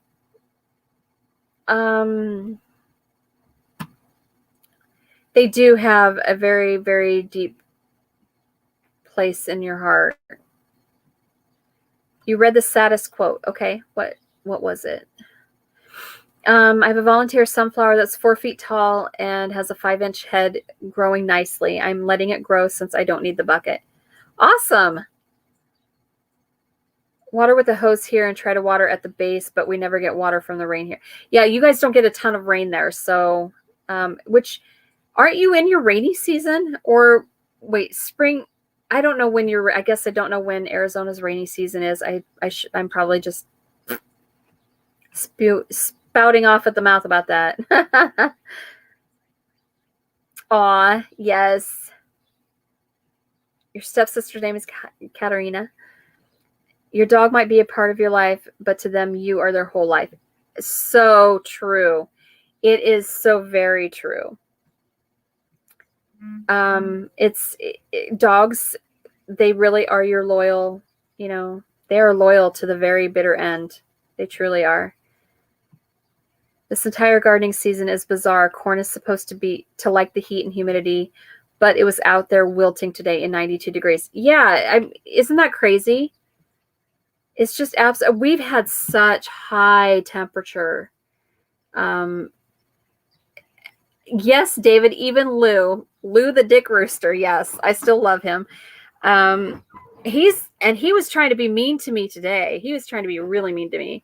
I'm like, dude, I didn't even get when I went out to feed and water them this morning. I didn't even get in there to, I barely got the door open and he come running at the door and trying to attack me. I'm like, dude, what did I do to you, man? Seriously. So my newly planted large white rose bush did not survive the heat. Oh, speaking of plants and bushes, I planted the lilac. It looks terrible. I'm hoping it's like, I don't know if it just didn't have enough nutrients, or if it had, didn't have enough water or what, but I don't know if it's going to make it, Deb. I'm so upset about that because I really truly wanted that. I wanted that to happen. So I'm going to leave it. I'm going to continue to water it. You know, when necessary, and hoping that it'll bounce back for next year. But when I put it in the ground, it was wilting. It was looking pretty wilted. But it was so weird because I had it in water, and I put just a little bit of honey as kind of a rooting compound, and to kind of give it some nutrients as well, give it some sugars. And it was doing fantastic in the house. And then about the day before I planted it, it started to wilt again. And I'm like, what is going on? And then the day I planted it, it just looked horrid. And then I get it. It's right out here, but it really looks terrible. So I don't know. You water twice a day. Wow. I try really deep watering once a day and see if that might be. Oh, next month is your rainy season. Okay. The temperature is it's so crazy. We had an unusually cold, at least here in Iowa, we had a very cold winter. We didn't have a ton of snow, so we didn't have a lot of moisture, but it was very cold. And then we've had record-breaking temperatures here and there. Heat already. I mean, today is and it's so weird because today is the summer solstice. So happy Letha, blessed Letha. But we hit a high of 71 here at home. And it's currently like 63. It's 63 degrees right now as I sit here speaking to you.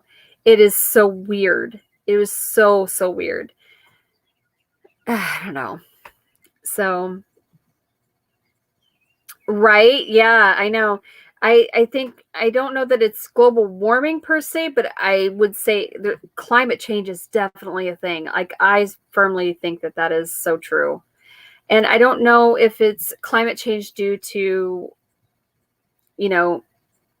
humans, or if it's climate change due to a cyclic action, a cycle. Every so many years we get, whatever, but it's so weird. It is so weird. Most of my stuff is in containers, so I can't really deep water them. No, you can't. I actually have, so David, you say you had yellow, pink, red, and white. I have yellow and pink roses, and I'm wanting to add, I want all kinds of colors in rose bushes, but that's not something I've been able to work a whole lot on, because I will tell you, rose bushes can be very expensive.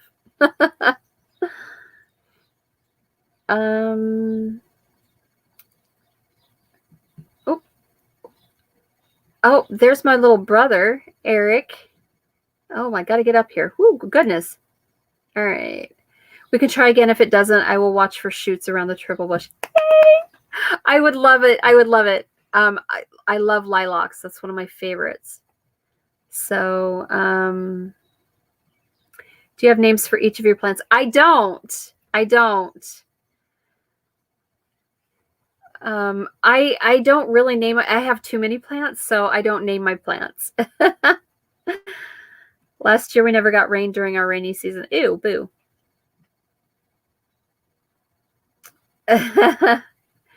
What are you doing, Eric Dean? Yep, it is so true about the snow. We didn't have a lot of snow. We did not have a lot of moisture this year. It's just, and we're technically still in a drought.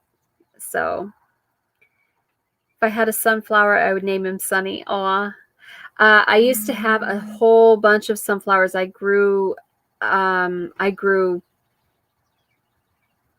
don't know, maybe, well, along the front side of my house where my rose bushes are now, That was all sunflowers, and it's a 10-foot long, I think, bed. And it's 10 foot long, and it's about, I want to say 3 feet wide. So yeah, it was a lot. I had a lot of sunflowers in there, and they grew beautifully. And then I had about 40 feet at the, before I plant, well, actually on the north side of my raspberries, when my raspberry bushes were really, really, really little, I had planted about a 20 by, I want to say a 20 by 5 foot bed of nothing but sunflowers, and they grew beautifully there too. So so David, actually Eric is my brother. He is my real brother. Oh yes, it was wonderful to chat with you too, Urban Girl. I hope you come back. Happy growing with you. Okay. You're chilling like a villain? All right. Hi, JV. Yeah, you guys, we're in a drought here too. We are too. I want black roses when I get to college. What? College climate? Cooler climate. Okay. They don't do, so they aren't really black. What they are is they're such a deep maroon red, or that they appear either black or purple. Like a deep purple. That's a deep violet. So there's no true, what is going on? My gosh, my phone is blowing up. Oh. My children and my husband are having a text conversation. So I'm shutting all the notifications off, people. So anyway, yeah, we're technically in a drought here still. We just haven't really we haven't had much for rain and moisture. So Eric, today should have been awesome at work, huh? Because you had nice cool temps. My brother is a welder. So when we hit that 102-degree day, he was miserable. $1,000 for solar minimum. Yeah. I used to have a yellow climbing bush that was killed out over the winter 3 years ago. Now I have a very large climbing old-fashioned red rose bush from the root graft. Each rose has only 9 petals. Oh, neat. I cannot stand the climbing roses, because the problem with the climbing rose bush here is that, well, at least in my experience, is they've always been planted entirely too close to the house. And so their root balls have been so big that they actually will push into the foundation. And so, yeah, I think if I'm going to do a climbing rose, it needs to be away from my house. I like them. They're beautiful, and I want them close to the house because I want that smell. When you get a very fragrant one, that's the best. But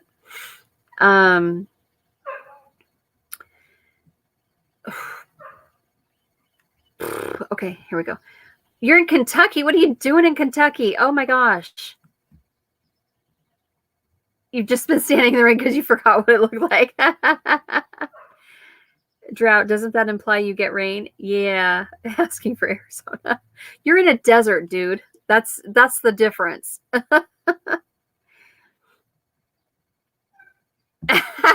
You need me to silence my phone. It's professional. I did, Victoria Star.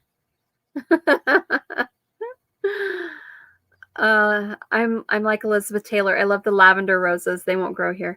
I had one, but when we put the new septic in, yeah, they tore that up, and I lost 3 rose bushes from having new septic put in. I wasn't happy. I had a very pale lavender color, and I had a yellow rose, and I had a light pink one that they ended up killing. Yeah, I was not happy. It's nice and cool in the building. It was I'll bet it was fantastic. I will bet. I can imagine how hot that was.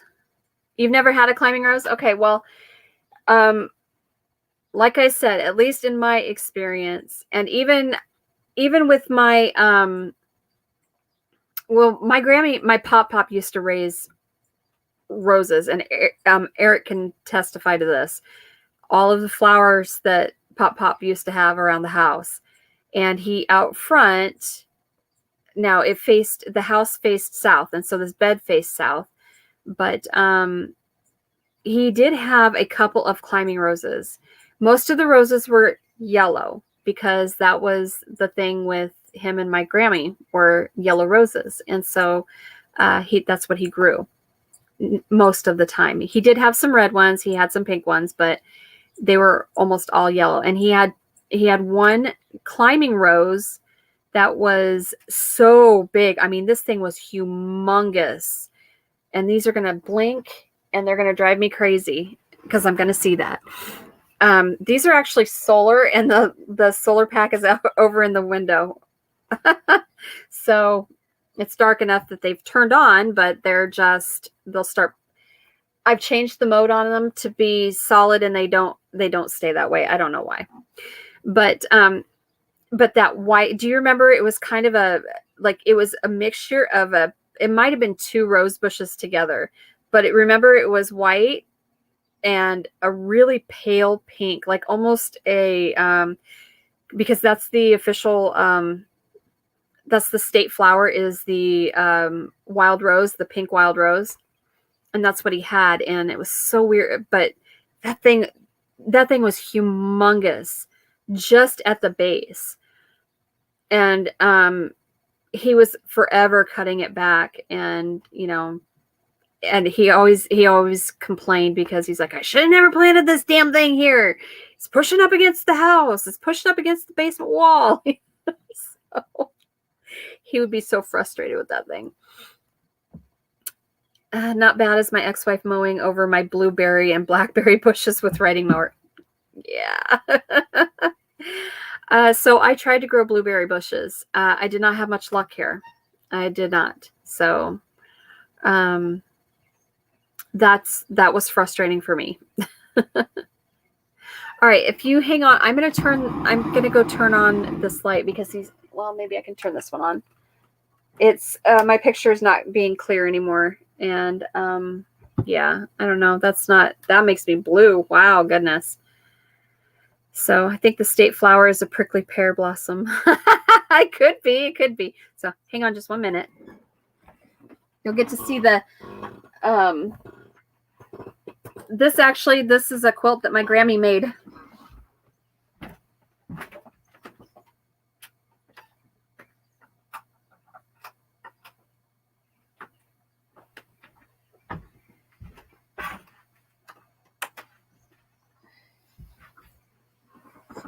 All right, let's try that. Hopefully a little more light. I don't know. Probably not. There. Okay, is that better, you guys? I don't really know. You are falling down. What is going on here? Anywho. All right, yeah, I'm a little bit squirrely with stuff. I'm very OCD about some things, so which I don't know is good and bad all at once. Right, Q Demon. I know he's literally sitting outside the door, and he saw me get up and heard me walking around, and he's like, "Hey, Mom, let me in." So, Sakura cactus flower. Okay. The dogs are out there making noise. I'm not sure where the noise is coming from either. The bird is the cactus wren, but you see a billion roadrunners. Yeah. So that was one thing that I noticed in Arizona too, was the roadrunners. And I had only seen a roadrunner like once or twice before in real life. And they were all over they were all over Arizona and New Mexico when we were as we were driving through. So it was a pretty cool experience to see all those things. They were pretty cool. See them in real life. It was really neat. And what was funny was then when we went to the zoo, May 30th, in their desert dome in the Omaha Henry Dorley Zoo, their desert dome has a roadrunner just running around willy-nilly. So that was pretty cool. I was like, oh, it's kind of, and Tony says it's kind of like being back in Arizona, isn't it? I'm like, a little bit. The one thing that we do want to do when we get when we get back to Arizona, we want to go back to Tombstone. Tombstone was just really neat. Touristy, you know, a little tourist trap, yes, but you could really feel the history.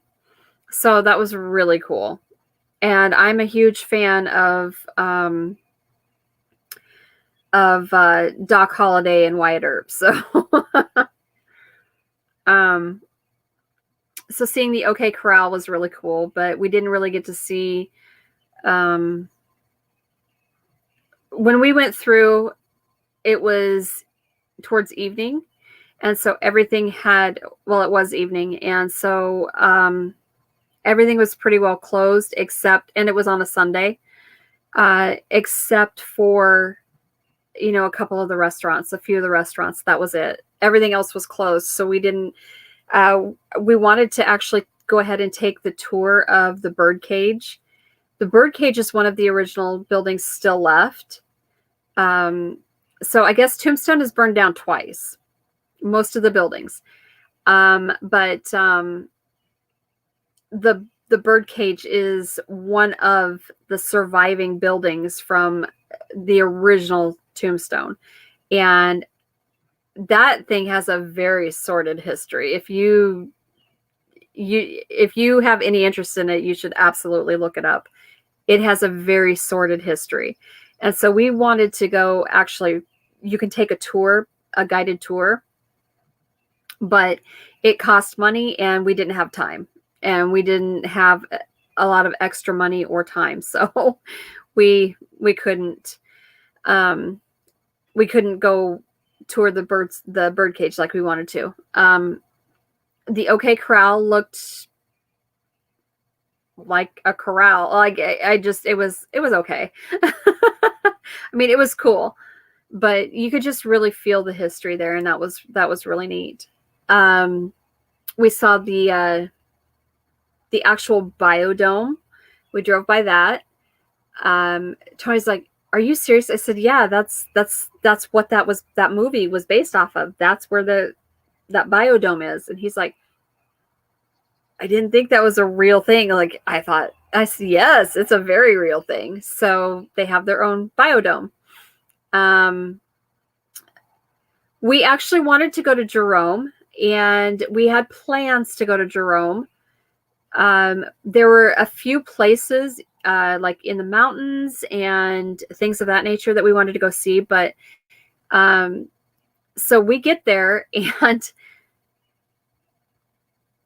my birthday, I had, for 2 days straight, I had a migraine and I was down. I couldn't.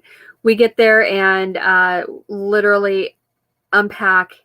That next morning, I woke up with a migraine, and I was trying everything to get rid of it because I wanted to go see things. and do things. And it was my birthday, so I really wanted to go see things and do things. But yeah, my migraine said no. So there is lots of pretty country to the east. Yeah, it's expensive though. Tiny compared to what you would think. Moon pie could stand up in the birdcage, maybe.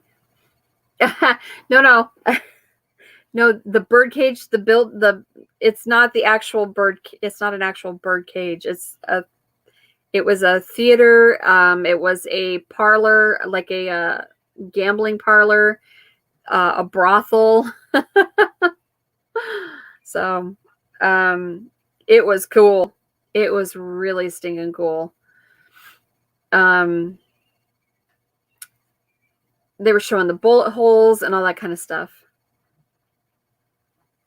My cooking skills have been off the last week. My rack of lamb is now medium. Lamb. I didn't check quickly enough. Forgot I was boiling eggs and remembered after one explosion. I've done that on so many occasions. Like, what is it? Ew, my eggs have boiled dry and the whole house stinks. And then you got this mess everywhere. Need to let me know when y'all come out. I could be a tour guide of awesomeness. Yes, you could. My landlord's mom does that with all the eggs. I have done that on a few occasions. I try not to. I've gotten better about it, but stuff happens and you get busy. You start boiling something or you start cooking something and you're like, and you just get wrapped up in something else that needed your attention right now. And so, yeah, I totally get it. I have burnt many a thing, and I will tell you also the theater is tiny. Yeah, like I said, I didn't get back there, but I know the building's pretty large. So I am notorious for burning the last 2 batches. I usually of cookies. Okay, so I usually will make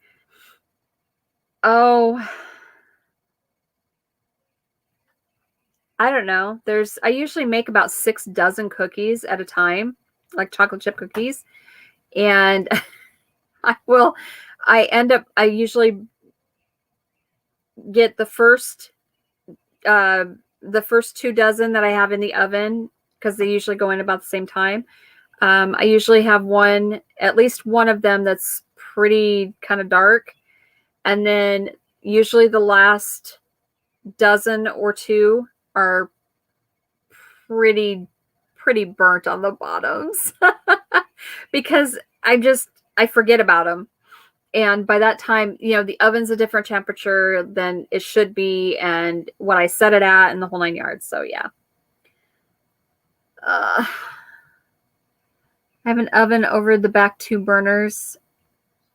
I'm still scraping stuff off of it. Yep, I hear ya. Oh, goodness. All right. Well, what's on your agendas this week? I already told you what I'm doing. So lots of cleaning and lots of trying to purging and getting, I'm just going to put seeds in the ground. I think I'm definitely going to get the rest of the tomatoes that I can out of the hoop house and into the ground. Well, transplanted over into the main garden from the same garden, but and then I think I'm just gonna put I'm just gonna start putting seed in the ground and see if it grows, because what's it gonna do? Not grow? So it's a learning experience. I have to set a timer and still let stuff get toasty. Yeah. I made cookies with salt instead of sugar once. Yeah, I've done that too. Or I've put um, baking powder instead of baking soda. Oh, excuse me, in my cookies. Or I've put too much of. I've put too much of one thing or another in it, and I'm like, it's frustrating, but it happens. It's just what happens. Yeah, I think just planting everything and just see if it grows, it'll grow. And I did, like I said, I got kind of busy this week or this last week, and then we ended up having we had a very busy weekend that I literally spent no time in my garden, so doing the things I needed to do. But so I'm hoping that tomorrow and this week I can get the garden taken care of, and I can get the yard taken care of. It's time to move the chickens again, so I need to get that done. But I also have errands to run. I have all kinds of stuff to do. So it's just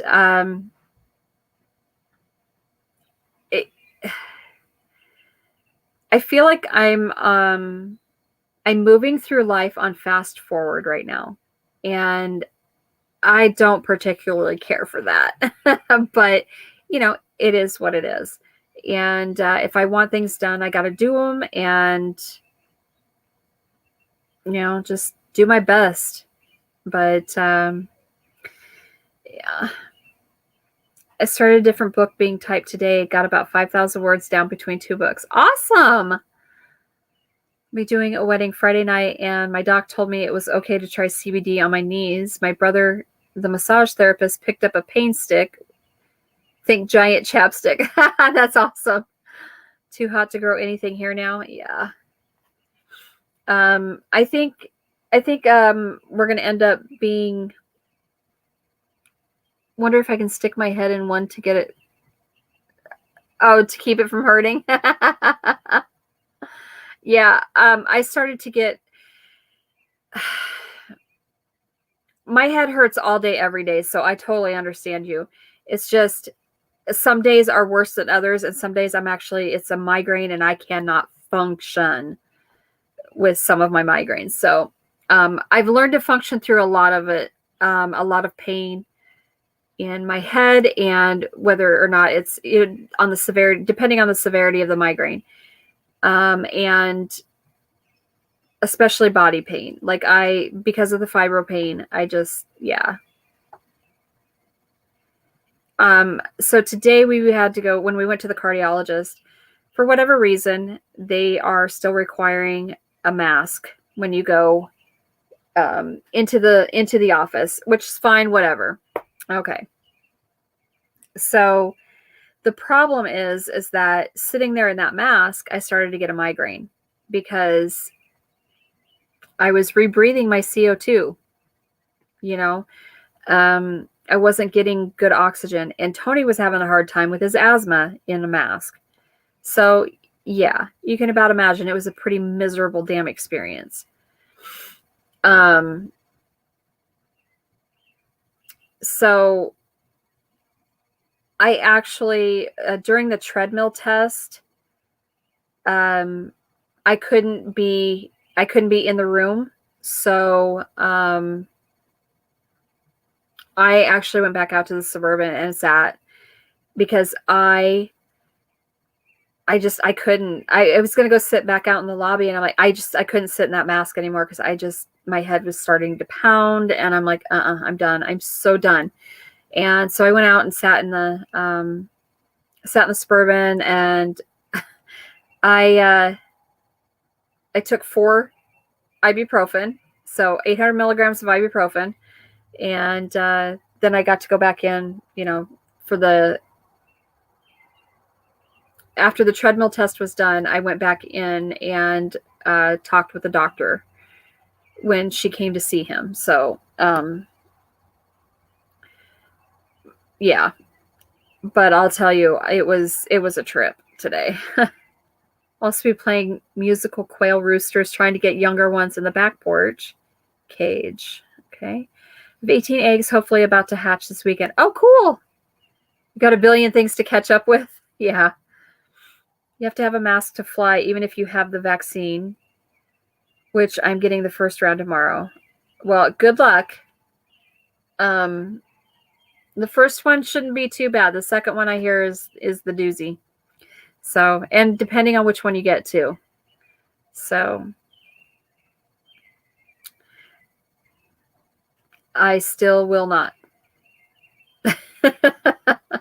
And I'm hoping that by the time that we do fly anywhere, I won't have to. So, it won't be required. And if it's required, then I'll get it. But I just don't think that it's it shouldn't be anybody's business what I do with my body. So, anywho, I won't get into that.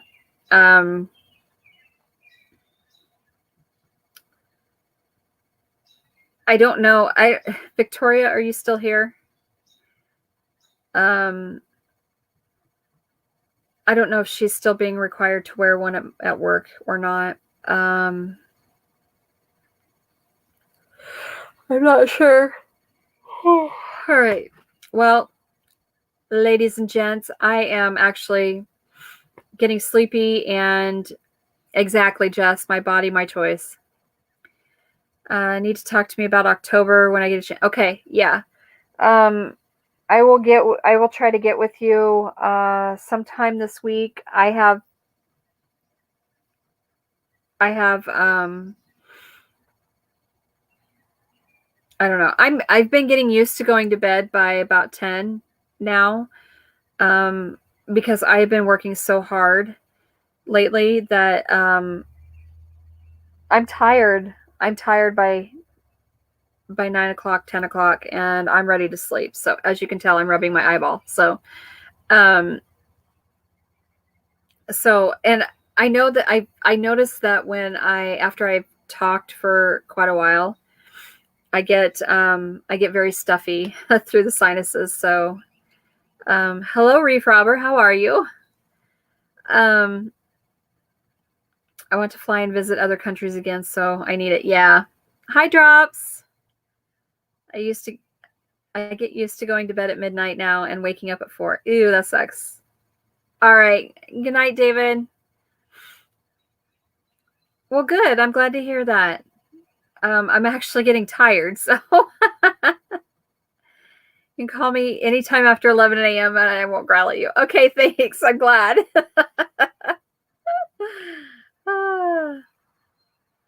That's too funny. Yeah, she's not. Yeah, I don't know. I don't know who's had. I think it depends on your body, frankly, as far as your reaction to the shot and the second shot. It doesn't matter which kind it is, so, or which brand it is, I guess, which pharmaceutical. So, I still am not getting it. I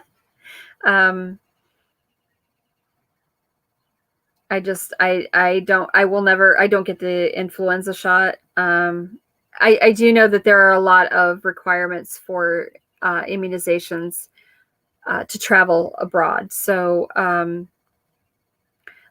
so before I go, if I were to go to Africa, before I went to Africa, I would have to have malaria and all this other stuff. You know, these shots and these medications and meningitis and blah, blah, blah. So anyway, I don't really sleep a whole lot, but when I'm tired, I'll crash, and that'll be the end of it for about 2 hours, and then I pretty much doze the rest of the night. And then I don't feel like I've slept. So yeah, I totally get that. I used to be, I worked so, and see, like Deb, she had 30 years of working evenings and overnights. I worked mornings and evenings. So, I literally was running on 4 hours of sleep several days a week. So, because I would work 12 to 16-hour shifts. So, yeah, no, I'm not. I'm not a guinea pig. I don't want it either. I think at this point it's probably obviously enough people have guinea pigged it enough that, you know, the side effects are they are what they are, and they're not going to be, they're going to be different for everyone.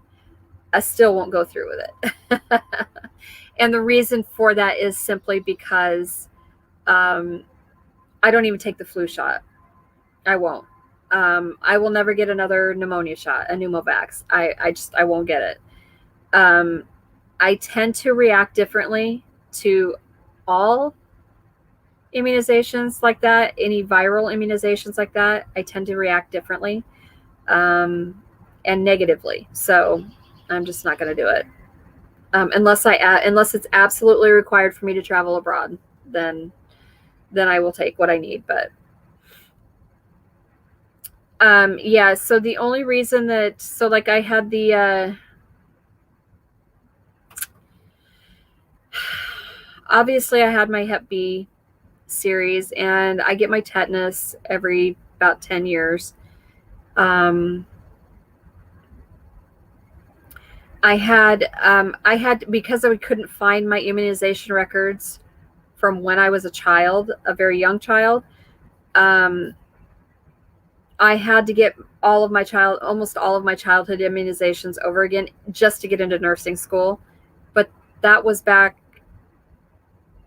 oh my gosh. The only thing I had documentation for was tetanus and Hep B, because I had to have all of those, previous to that, and they were all from around this area when I lived here as a, teenager. So I'm not an anti-vaxxer. I do believe in vaccinations. I very strongly believe in vaccines. But I don't know that this is for me, so I'm just not going to do it.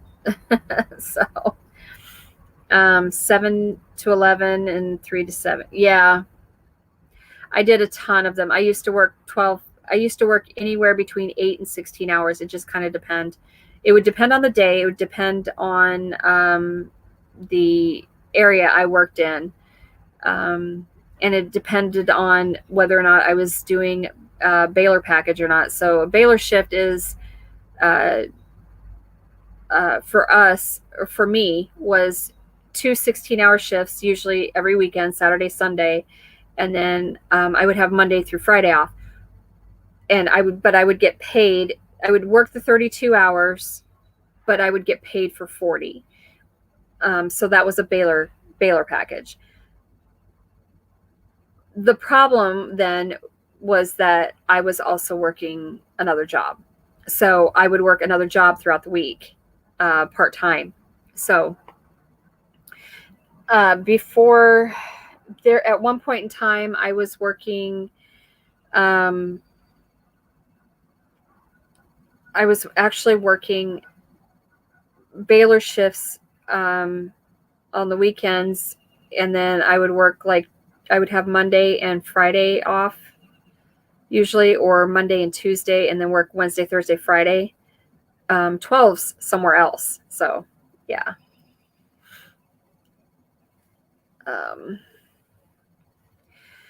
So anywho, it is actually 9:30 here, 9:29, and I'm ready to call it a night. Why do so many people justify not wanting this vax by saying, I'm not an anti-vaxxer? Why has a personal choice about your own body become a slur? I think that it's, I don't understand that either, but I preface that with, because I'm not, I do strongly believe in vaccines. I just find that they need more research. They need longer time. Most vaccines won't even be FDA approved, or FDA approved for, like, it takes years. It takes sometimes up to 10 years for clinical research, clinical trials, etc., to become to get approved for the market. This is just something that, like, boom, it's here. Like, I understand that we have advancements. Okay, I get that, but clinical trials are not technically over until next year. So, according to the FDA, the clinical trials on these vaccines are not technically over, at least for the Pfizer and Moderna, are not technically over until 2022 sometime. That should not settle well with people. Like, you just want to, I don't know. So, it's a personal choice. If you want it, get it. If you don't do it. I don't care one way or the other. That's sincerely my opinion on it. So, all right. So I will bid you all adieu. And I will talk at you all later. What? I know you've heard that a lot. People at the stores asking you whether you had the jab or not is a violation of HIPAA, and the fact that they aren't your doctor is another violation of HIPAA. So if you walk into Walmart and ask, sue. Actually, in Florida, you can. They actually, so in Florida, they made it illegal for anybody to ask whether or not you've had the vaccination. And you do not have to show any proof of vaccination. So if they do, you have the ability to sue anyone, is my understanding. Namely, though, like if you walk into a store and they ask you whether or not you've had it, or to show proof of it, you can legally sue them. I do know this for the state of Florida. I don't know about anywhere else. Yeah, I'm not sure, Jess, if another state did that or not. I know that at least for the state of Iowa, it's illegal for them to ask you for proof of vaccination. And our governor says, absolutely not. You are not going to be required to do that. We are opening our state up, and we need to get back to normal. We need to get our economy back on track. We need to get people back to work. We need to get food back on tables. So go out and do your thing. So yeah. HIPAA, yes, is a federal law. However,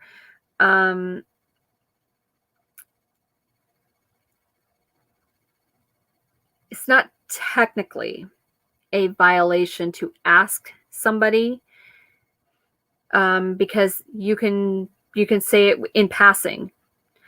It is a violation to ask them if, or to require them to show you proof of vaccination, is what it is. So, because that is sharing your medical records, and that is not something that you have to do. So,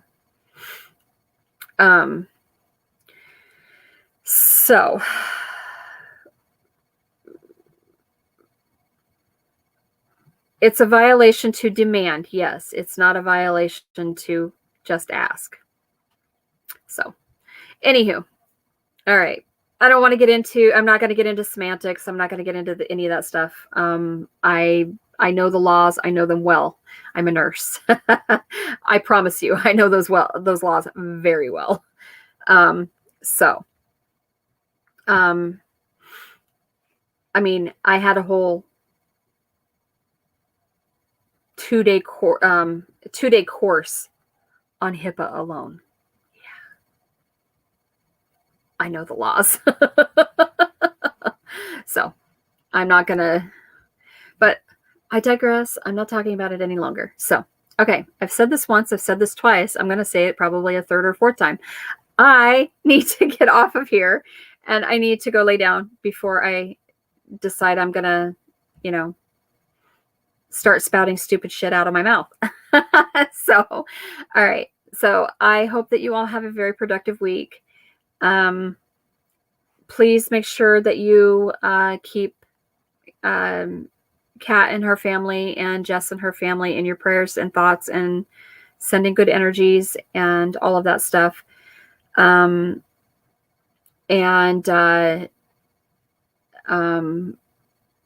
know, just keep each other close and in your hearts, and be kind. Please be kind to one another. There are enough jerks in the world. We don't need to add to it. So anyway, okay. I love you all. Happy Letha. Blessed solstice, and live from the earth and play in the dirt. Bye.